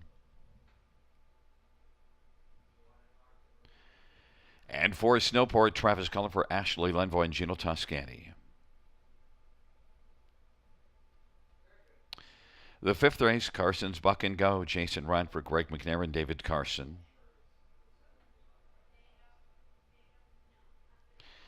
And 6, All-Star Bruiser, Todd Ratchford for Paul McDonnell and Mike Safdie and DOP Racing.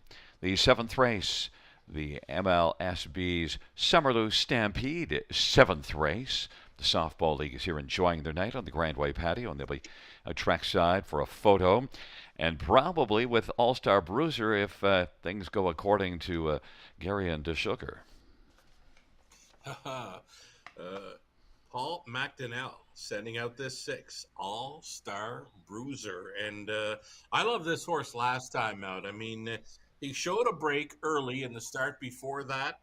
So we figured, okay, Todd, let's just float on out of there and take it easy with All-Star Bruiser. And then show up when it counts. And that's exactly what he did. He made a big first up challenge through the third quarter, and only winning by and a bit, two and a bit lengths on the end of it. But this horse could have went more. That was a very easy looking victory for him in his latest, Gary. Yeah, and look, obviously Greg McNair brings in the hot one in terms of winning races 5 and 6, but All Star Bruiser, I just thought, comparatively speaking, really tough to go against him. 2-1, I really thought he might be below even money. We'll see if he drops to that. I was really impressed. 5 Carson's Buck and Go. You get the hot barn looking to make up the natural hat trick races 5, 6, and 7. And Carson's Buck and Go, it's not that he didn't race well last race, just thought Bruiser was better, but was beaten only a length and a quarter, and also a young horse with just 2 starts, so has an excuse that, or a reason that he could be better. You know, he's only been out twice in his young career, but he's got something to build on with each of those starts. I mean, his first career start, he's finishing up well, but he kind of blew the turn coming out of it when switching for home, and then settled down, got straight again, and finished a good closing fourth, home in 28-2. Upped his game next time out to pacing 56-4 to be third. So maybe he can shave another second off that trip and pace the mile in 55 tonight. And if he does, could find him in the winner's circle. We both think those are the top 2.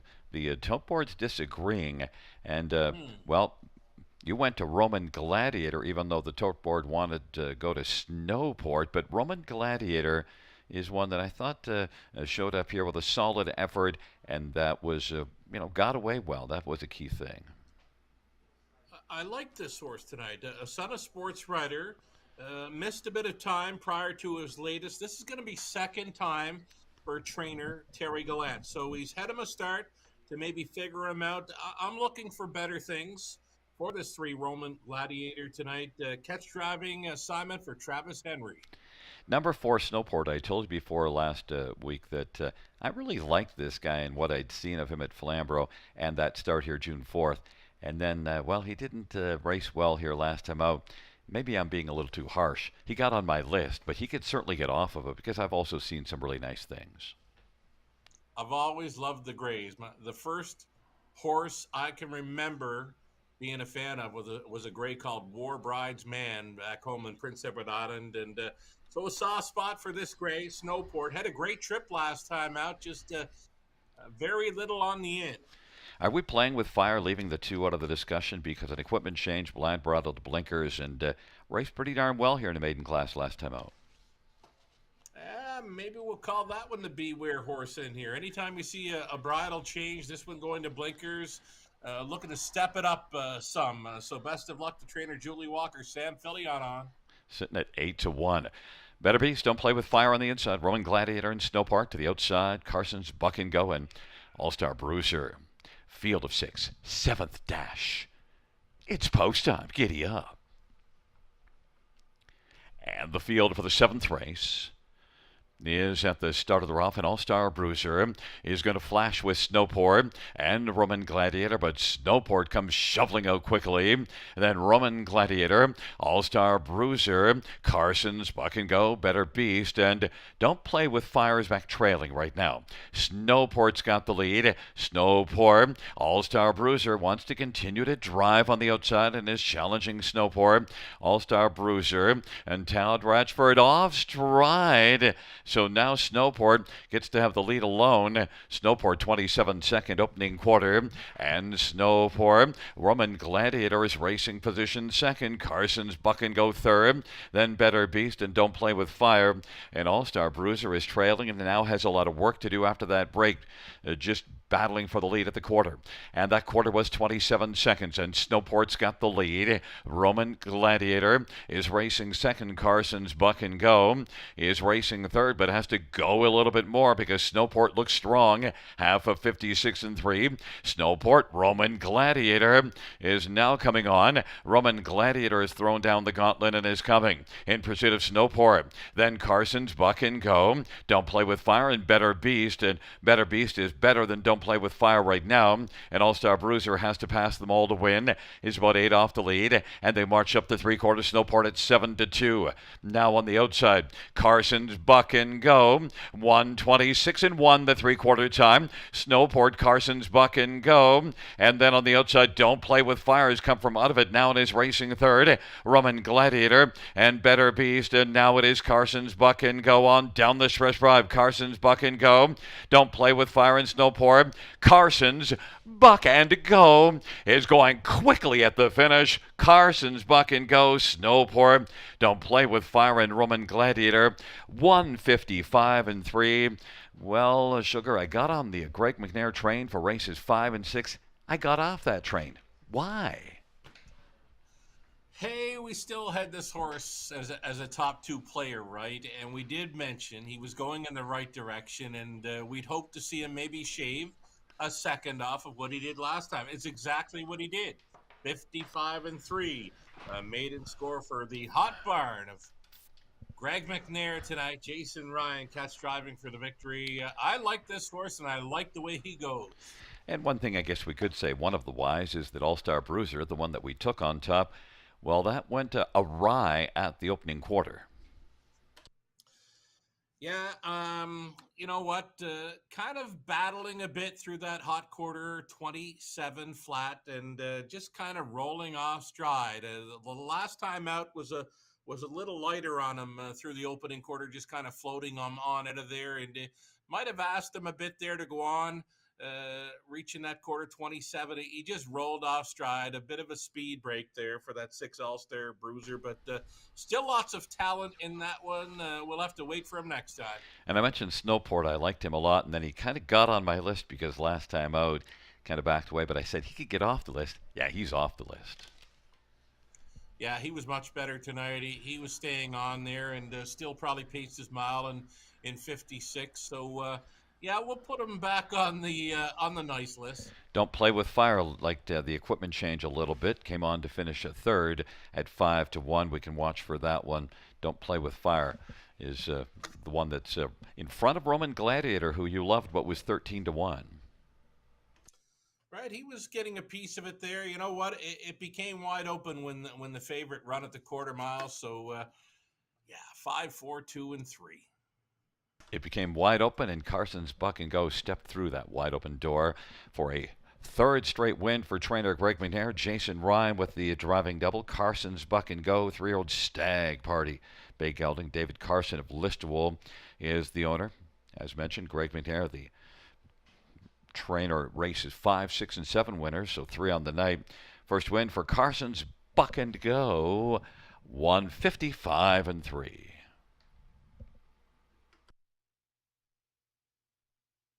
And also note that out trackside, we have the MLSB Summerloo Stampede group.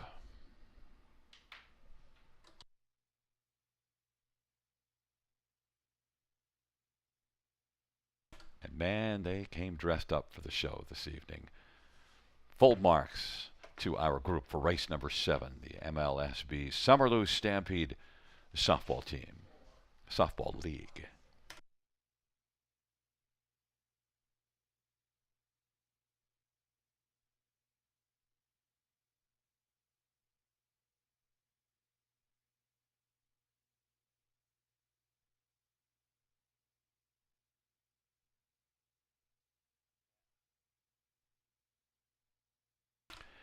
Seventh race, number 5, Carson's Buck and Go, 12:30, 5:40, 3:30. 4, Snowport, $5, $2.90. 2, Don't Play with Fire, $2.70. $2 Exactor, $51.20. Dollar Try, $46.45. Dollar Super, $223.55. 20-cent Super is $44.71.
Seventh race. Order finish from the top. 5, 3, 4, 2, 1, 6. That's 5, 3, 4, 2, 1, 6.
the field for the Omega Alpha Pharmaceuticals Post Parade 1. Chelsea's Choice semi-filia for Ricky Montgomery and Chelsea Hughes.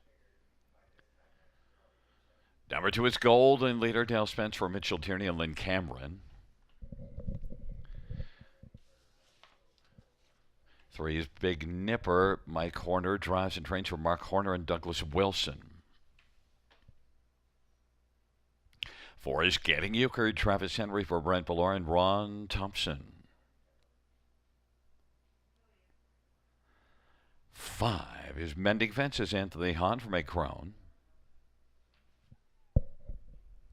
Number 6 is Stonebridge Drama. Brett McDonald for Jared Mann and Allison Hepburn.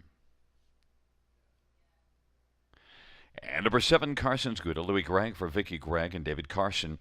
Field of 7 for race number 8. Let's get a look at this field. And, well, we both are going to 4 Getting Euchred, even though Golden Leader was able to get the better and Getting Euchred last time out. We're looking for the script to be flipped here.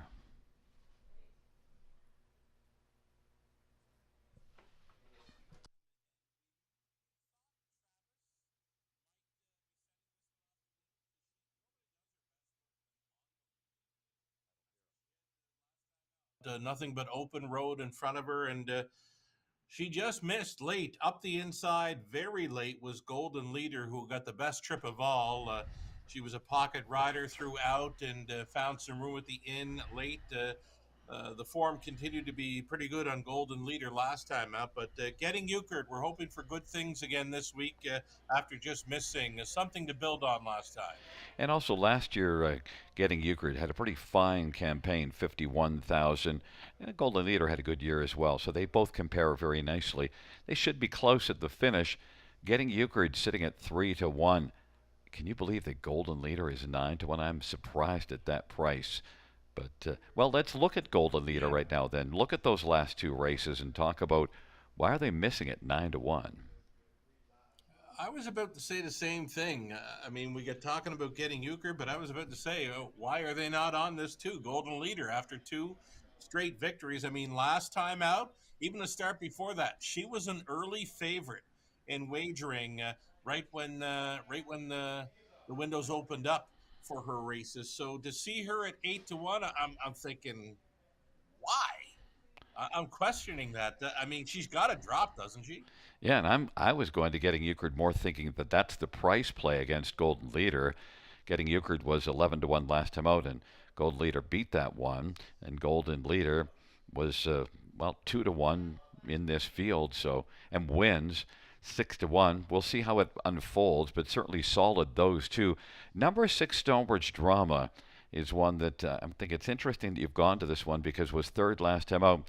A very credible 3rd, and with any kind of a better racing luck, she actually raced very well. Longest shot on the board, and here's another price that is hard to believe. Going out for a strong barn in Jared Mann, Brett McDonald, who likes to put them in play. This one has been faring well over Grand River Raceway. 4th and 3rd in her latest 2, remaining at the same level. I think you got to use her, and right now, got to be the best value on the tote board. Number 3, Big Nipper's interesting because got a kind of a case of seconditis this year, but certainly one that hits the ticket very often the last couple years, but just not liking the camera. Here's the thing on this one. I wanted to pick her on top again. I think I picked her on top the last 2 over Grand River Raceway. I've gotten away from her this time, but it wouldn't surprise me at all to see Horner show up with her at 7-1. She got on your list. And Carson's Gouda is one that you're using in your pick 5. And even though this is a super affected ticket, you went 5 deep because it's wide open. Carson's Gouda off a win. Very sharp form in her latest 2. It's that the outside post with plenty of speed to her left. That's why I steered away from her tonight. Yeah, but still does fit. And look at your statement is that it's a wide open dash because you took 5 out of the 7 to keep that ticket alive, which is alive at this point. The favorite right now is Getting Euchred at 9-5. It's Chelsea's Choice, Golden Leader on the inside. Big Nipper, Getting Euchred, Mending Fences. In the center of the outside, Stonebridge Drama, Carson's Gouda. Field of 7, 8th race. They're in the backstretch on a wonderful Wednesday. We are gathered at the Riviera. Field for the 8th race is at the start of the route, getting Euchred, Stonebridge Drama, and on the inside, Golden Leader, and then Carson's Gouda. Then it is Mending Fences, Chelsea's Choice. Big Nipper is trailing the field. Getting Euchred has got the cards early right now and leads, but Carson's Gouda is going to press on the outside. Carson's Gouda, post 7, who cares? Driving towards the front. Carson's Gouda at 8-1, wants to try to come on and clear to the lead, and Getting Euchred is racing second now and is on the inside filling the pocket as Carson's Gouda was able to clear to the lead. Stonebridge Drama is racing third in front of Golden Leader, who is fourth, and then it is back to the trailing 3, Mending Fences and Chelsea's Choice and Big Nipper. Carson's Gouda and Louis Gregg, 26-3, lively opening panel. Getting Euchred has got a live trip in the pocket. Stonebridge Drama is racing position to third, and racing to the outside now, Golden Leader is going to be coming first up, giving cover to Chelsea's Choice on the outside. Mending Fences second last, and Big Nipper is trailing the field as they race their way down the backstretch of a lively 55-3 halftime. Carson's Gouda and Golden Leader is just one spot away from being the leader and only about a head back, and they march by 3/4, and Golden Leader and Carson's Gouda. Chelsea's Choice on the outside has come on to take over third. Getting a Euchred on the inside might be in a bad spot now as backing away Carson's Gouda. Golden Leader has come on to get the lead, and Getting Euchred is blocked on the inside. Chelsea's Choice now second and closing ground, and the field turns for home. It is Golden Leader, Chelsea's Choice, and Big Nipper. Now finally wheeling out is Getting Euchred, but has a lot of work to do. They come on down the stretch drive, and it is Golden Leader and Chelsea's Choice. Golden Leader is your winner, Chelsea's Choice, then Big Nipper, and Getting Euchred, 153-4. Golden Leader kind of got a golden trip last time out and won, and things worked out well for him again here. 3 straight wins for Golden Leader, Sugar.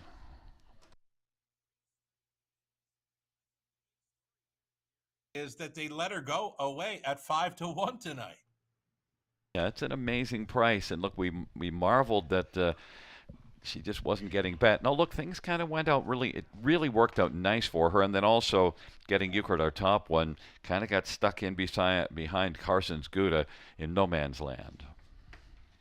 Yeah, the wicket shuffle back right here for Getting Euchred, who does her best work when on the lead, but the Golden Leader, I wasn't sure about it for her. She was traveling first up for a long ways, but with her form right now, she has never been better, and she just paced to a new life best of 153-4, 3 in a row for trainer Mitch Tierney. Dale Spence on board for each one of those wins. Chelsea's Choice took a bunch of money, and Chelsea's Choice wasn't showing the form, but was coming in from Mohawk and found this to be a better spot. She was making me very nervous late, Gary. I have to be honest. She was just one of 2 that I did not include in my multi-leg wagers. But you know what? Some races you just can't take them all because you're trying to keep the price down. But we've got a couple of prices involved now in this Pick 5 play. Yeah, which certainly helps it pay off, and you get rid of a 4-5 shot. I'm not sure if Chelsea's Choice would have been as heavily played, though. In the Pick 5, the money probably would have been more onto Golden Leader and Getting Euchred, I'm thinking, in those Pick 5 tickets. I think you're right there. I don't think there's any way people would have played Chelsea's Choice as a 4-5 favorite throughout the multi-leg wager. She was probably more like her morning line of 4-1 or 5-1. It's a 2-1-3-4 in race number 8, and coming back in front of us is number 2, Golden Leader, 8-year-old Big Jim Black mare, owned by Lynn Cameron of St. John, New Brunswick. Mitchell Tierney, the trainer. Del Spence, the winning driver. 4th win on the season. 28th lifetime. Golden Leader.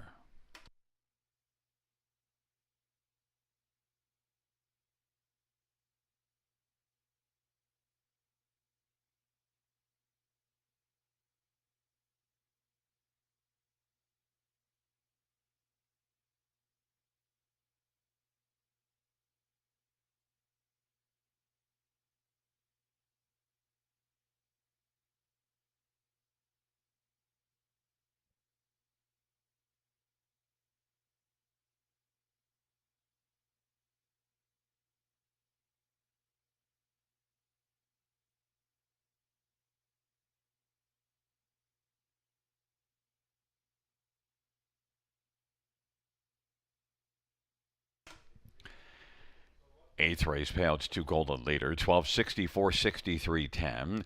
1 Chelsea's Choice, 280, 253, Big Nipper, 360. $2 exactor, 26.90. Dollar try, 37.65.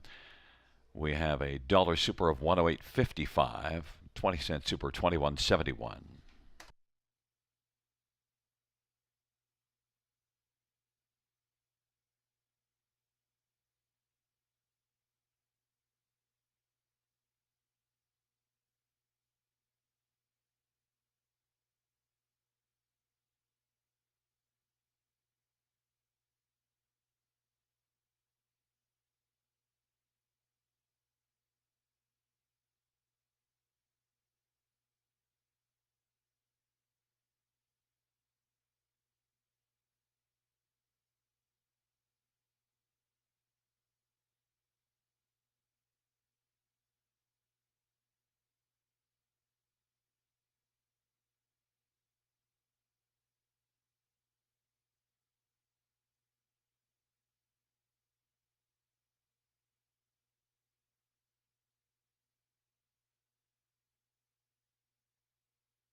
Eighth race, or finish from the top, 2, 1, 3, 4, 5, 7, 6. That's 2, 1, 3, 4, 5, 7, 6 on the bottom.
Winbag Farm of Ontario is home to outstanding sires, including a three-time millionaire pacer tattoo artist who is new in 2025, the last great son of the legendary Sun Beach Somewhere and multiple stakes champion Beachglass, Meadowlands Pace and Ontario Sire Stakes champion Lawless Shadow, and the richest pacing stallion in all of harness racing history, the great Hall of Famer Mick Wicked. Also standing at Winbag Farm, Archangel, Better Than Cheddar, Betting Line, My MVP, and Trixton. For more information, visit winbagfarm.com.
Field for the Omega Alpha Pharmaceuticals Post Parade 1, Velocity Impetuous, Travis Henry for Jason Libby and Timothy Flynn. Number 2 is Beth, Anthony Hunt for Dave Brown.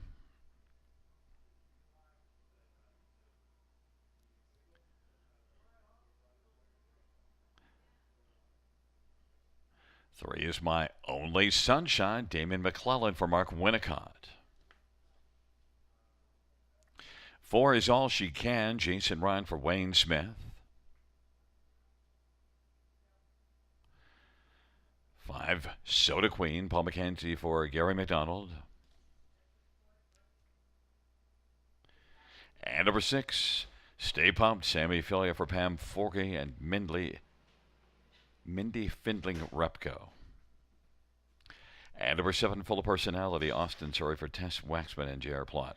Field of 7, race number 9. Let's get a look at this field. And, well, it's a handicapping tag team match because Kenny and I are both on the 7, but, well, you and Conley are both on the 6, Sugar. So let's talk about the 6, Stay Pumped. And I don't know. Stay Pumped is one that, Full of Personality and Stay Pumped raced together in each of the last couple races, and each one's got one beat the other one in one of the two. So now this is sort of the rubber match between those two. You bet, Gary. They are both evenly matched coming into this race. I guess I'd land on number 6, Stay Pumped, because she is leaving inside of the 7, Full of Personality. There's likely more speed with the 7, Full of Personality, more early speed, but Stay Pumped, more of a closing type. And I'm just thinking, Sammy Filion, find a trip for this mare and put her on the line first. And kind of a wide open affair, but I think it's those outside too. You want to be playing in the exactor box. And Full of Personality was talking to me and said, I don't know what's the deal with Sugar. I won in front of him a couple of times, April and May. And then I also, in fact, twice in May and once in April. What's he got against me? Seems to do much better when on the lead. I like this horse, but anytime a horse will throw a clunker in, I'm going to call her last start a clunker at Woodbine Mohawk Park. She's home in 31 seconds there, where Stay Pumped was home in the same race, 29-1, and was passing her. So for me, just second best, and hopefully she gets second here. Yeah, and all three of those wins in front of you were front-end efforts, so that is a point well taken, although Full of Personality just might be gunning towards the front anyway. Number 2, Beth, is one that gets a better post position than the first two we mentioned, and left well at Kawartha last race. Now didn't hold on, but the previous starts was holding on a little bit better. Maybe can come back and race into a top 3 finish here. I was on a Kawartha starter earlier this evening who was finishing second. Austin Sorey was driving that one for the deuce. So we've gone back to another Kawartha starter here. This might be a bump up in class, but with 57 and 58 speed there, and then coming to the river and having Anthony Hahn on board. I like Anthony on a horse at the river. April 30th, My Only Sunshine was shining brightly, won by almost 8 lengths, and since then it's been kind of cloudy for My Only Sunshine. Damian McClellan gets the call on this one. Now, this is one that likes to get involved through that third quarter. If she happens to be close, even making a move first up, I could get behind number 3, My Only Sunshine. This just in, by the way, Gary. Damian McClellan driving 3, My Only Sunshine. Friend of the show messaged earlier and was questioning the mile back in race number 1. So I go to the Standardbred Canada results. The mile now for Convoy 22 in race 1, it is reading 152-1. So I go back to the clip, the slow-mo clip of the finish. This horse, Convoy 22, was on the line in 52-1. There you go. You are just paying attention to everything. You know, one thing I'd like you to pay attention to, Velocity Impetuous, 18-1. I threw this one onto my ticket. I know the last 3 races weren't good, but you saw this one race well April and May. Anything close to this mare's A game, Gary, she could rip off a big one. Yeah, and it would be at a nice price, 16-1 right now. Velocity Impetuous, Beth on the inside. My Only Sunshine, All She Can, and Soda Queen. In the center, to the outside, Stay Pumped, Full of Personality. Field of 7, the 9th dash. They're gathering speed, approaching the start. And the field for the 9th race is in position. And it is Full of Personality and Stay Pumped. Full of Personality is full of early pace and is going to blast right out and take the lead. Beth is filling the pocket. Stay Pumped is third. Velocity Impetuous at All She Can. Then My Only Sunshine. And Soda Queen has yet to pop and is back trailing the field. Full of Personality is right now on a lead of about 3.5 lengths for Austin Sorey, who's fired up early. Beth is second. Stay Pumped is over the pylons third. Velocity Impetuous is racing racing in mid-pack fourth, 27-2, opening quarter. Fifth in line as they race on past us is All She Can in front of My Only Sunshine, and Soda Queen is trailing but now moves to the outside. 27-2 the opening quarter. And right now it is Austin Sorry and Full of Personality with the lead. And Beth is racing second, 2 lengths back. Stay Pumped is third. Velocity Impetuous, and then All She Can and Soda Queen on the outside is moving up. And then it is My Only Sunshine, 56-4 halftime. Full of Personality at 3-1. Leads Beth by about 3. And then another couple of lengths, and it is back to Stay Pumped, who's currently staying third. Then Velocity Impetuous and All She Can. Soda Queen might be starting to fizzle out. And then it is My Only Sunshine and Full of Personality. Beth on the outside trying to track down Full of Personality, who did a lot of heavy lifting early. Full of Personality and Beth, they're going at it, and Stay Pumped is third. And the field turns for home. Beth and Full of Personality. Beth on the outside, slim lead. Full of Personality, though, looks game still and is fighting. It is Beth and Full of Personality. Beth with the late advantage. Beth and Full of Personality. Beth wins Full of Personality. All She Can and Stay Pumped, 155-1. Well, it is Beth who took advantage of the fact that Full of Personality left really hard from the outside early and had just a little more left to get on by. Beth victorious, 155-1, Sugar. Yeah, I'm going to be looking for more of these Kawartha starters should they show up at Grand River Raceway. I liked one earlier, finishing second. Here's another one that I stayed away from, but I did mention, like Anthony Hahn at in the driver's seat here at the River. This is a really nice trip. She didn't win by a lot, but that doesn't mean a thing. She got the victory, 55-1. Again, in the weeks ahead, I'm going to be looking for more Kawartha starters when making selections. Well, and Trip handicapping there because you noted that Full of Personality likes the front. Just had to expend a little too much energy. Really got riled up to make that lead from both 7. That opens the door, and Anthony came through that door as they got to the finish. Yeah, Full of Personality at the half mile. I thought they're not catching her tonight. She won't even face an eyeball.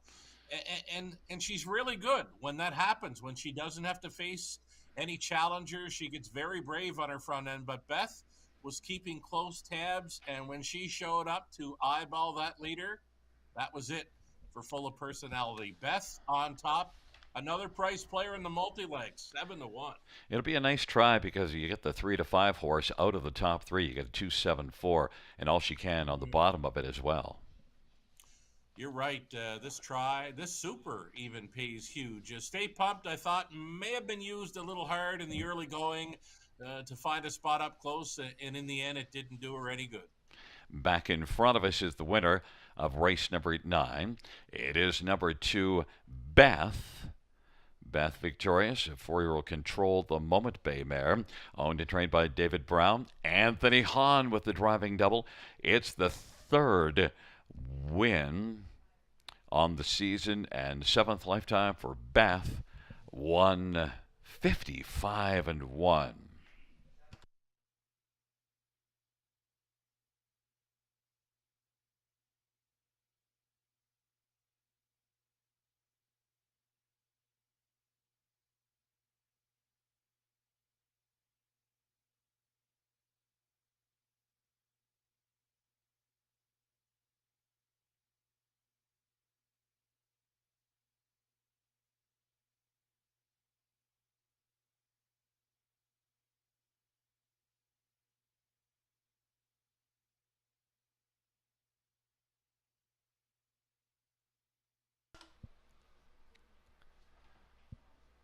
Ninth race payouts to Beth, 1670, 740, and 550.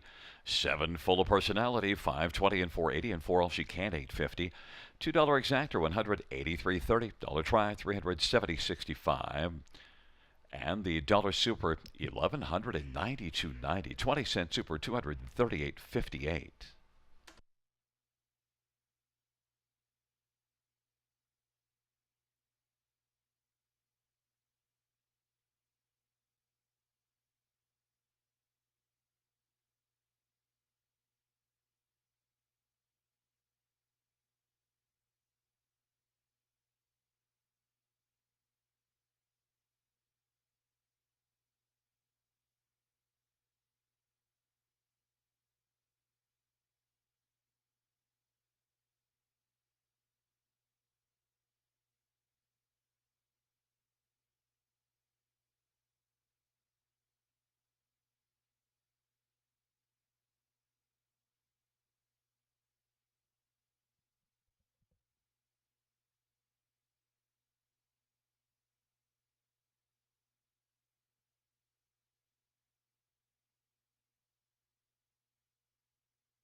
Ninth race order finish at the top is a 7153642. That's 7153642 on the bottom.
For the 10th on parade, 1 Lotto Max Travis Henry for Dale Fritz and Edward Aitchison. Number 2, Onyx Bovino, Jay Harris for Lacey McCabe and Glenview Livestock Limited. 3 is Harbor Light Ambrose, Austin Sorry for Rachel Andrew and Ralph Jardine.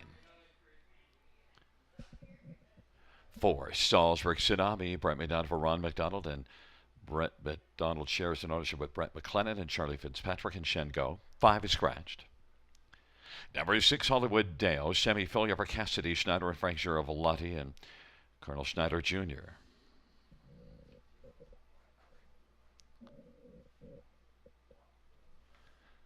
Number 7 is Dance Like a Skipper, Paul McKenzie for Paul Coulter. Number 8, Magical Een, Jason Ryan for Sean Stacy and David Lumsden. And 9, Wild Dog Holiday, Damian McClellan for Kyle Bostons and William Brown.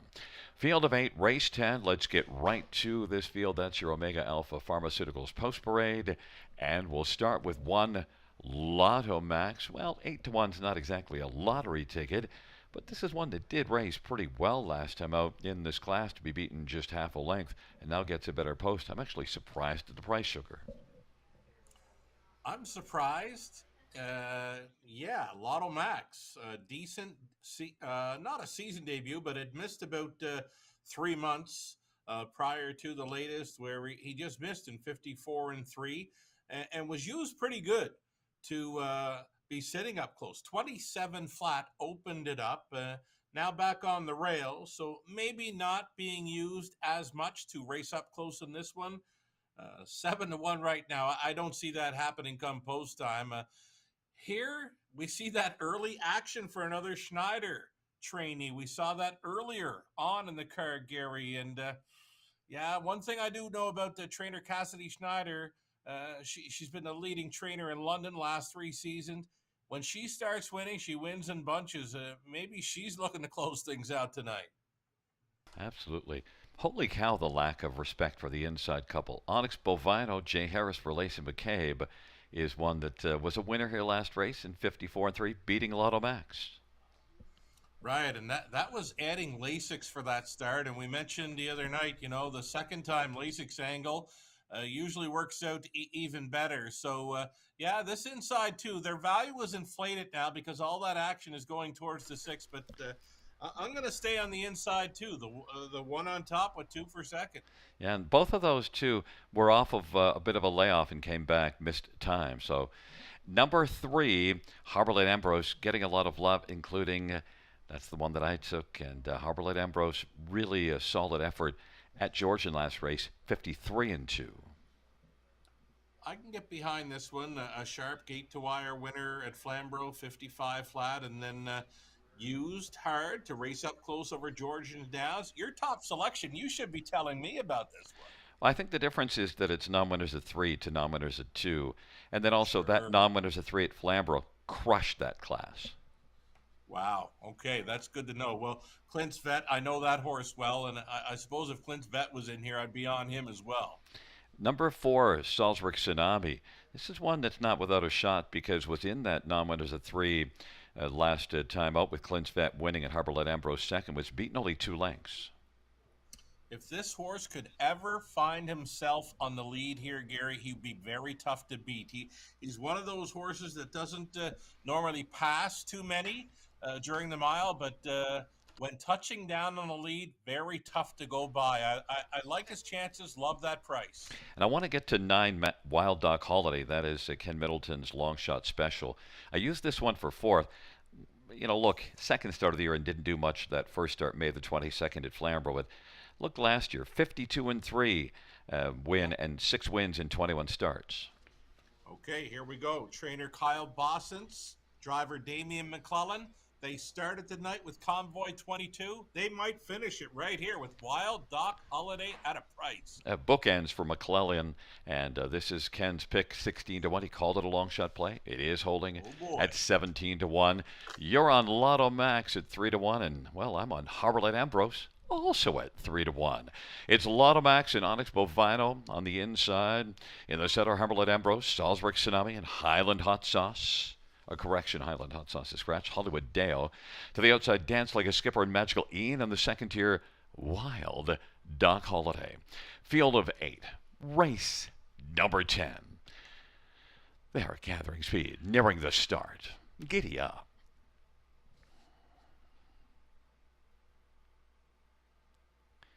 Field for the 10th race is at the start of the rough, and Humberland Ambrose, Onyx Bovino, Lotto Max on the inside. It's Lotto Max and Onyx Bovino, and they are traveling strongly, and Onyx Bovino is continuing to move on the outside. Onyx Bovino is going to come on and clear to the front of our Lotto Max, and Humberland Ambrose is third, and racing fourth, Wild Doc Holiday.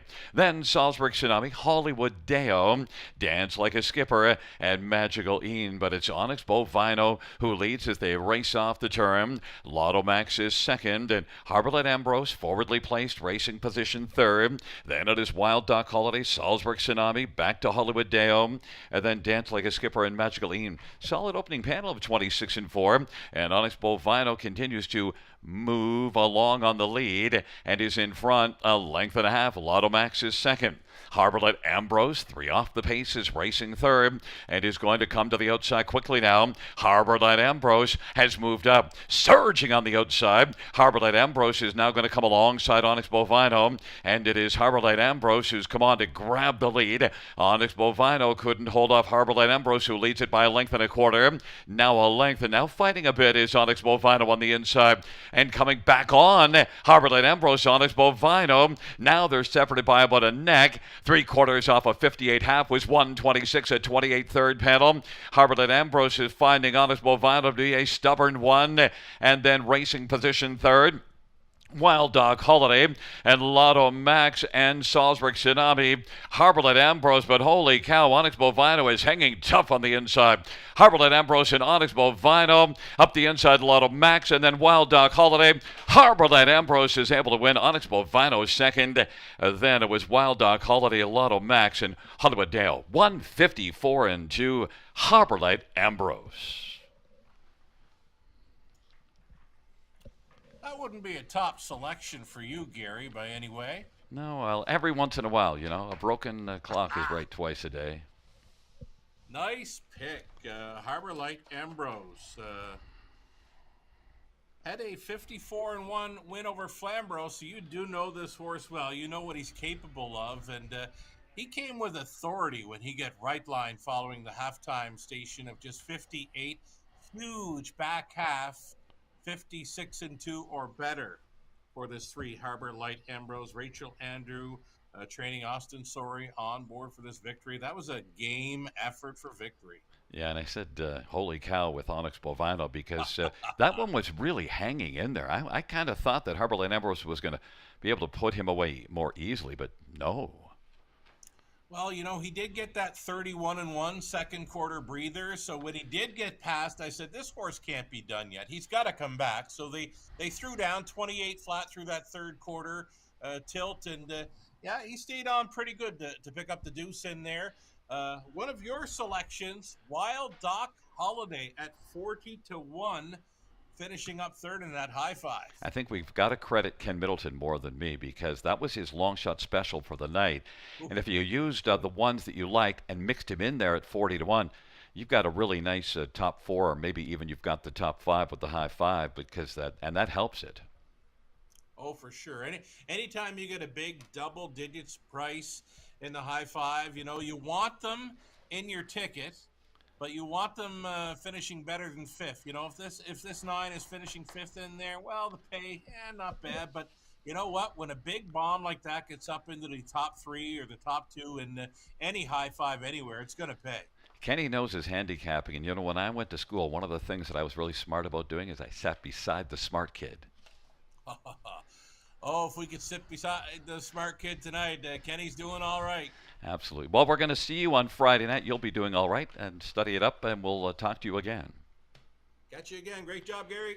32916 back in front of us is Harbor Light Ambrose. And Harbor Light Ambrose 4-year-old Up the Credit Bay horse, owned by Ralph Jardine, trained by Rachel Andrew. Austin Sorry, the winning driver, third win for Harborlight Ambrose this season, an 8th win lifetime. Harborlight Ambrose, a mile of 154 and 2.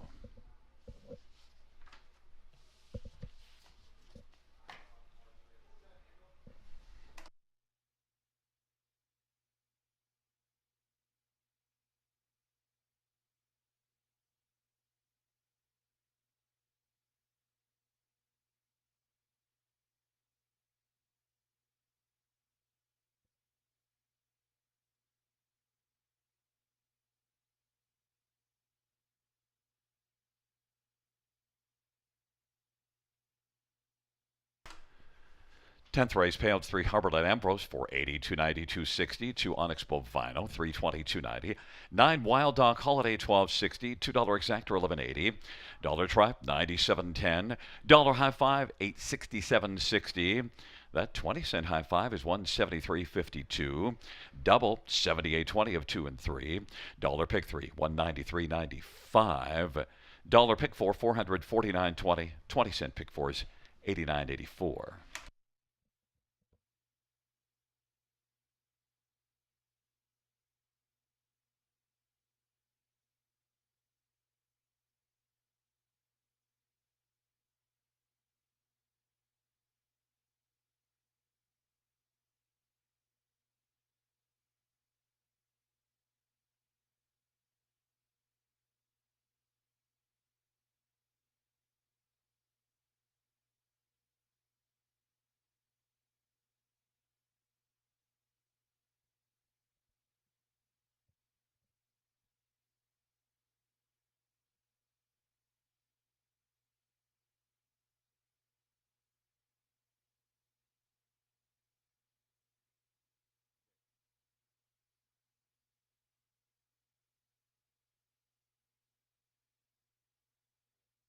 Here is your 10th race order finish from the top. It's a 4-2-1-6 scratch, 5873. That's 4-2-1-6 scratch, 5873 on the bottom. That concludes the live harness racing program for this Wednesday evening. Action resumes Friday, 6:20 p.m. Buenas noches, amigos. Good night, everybody. Good night, Josie Bean.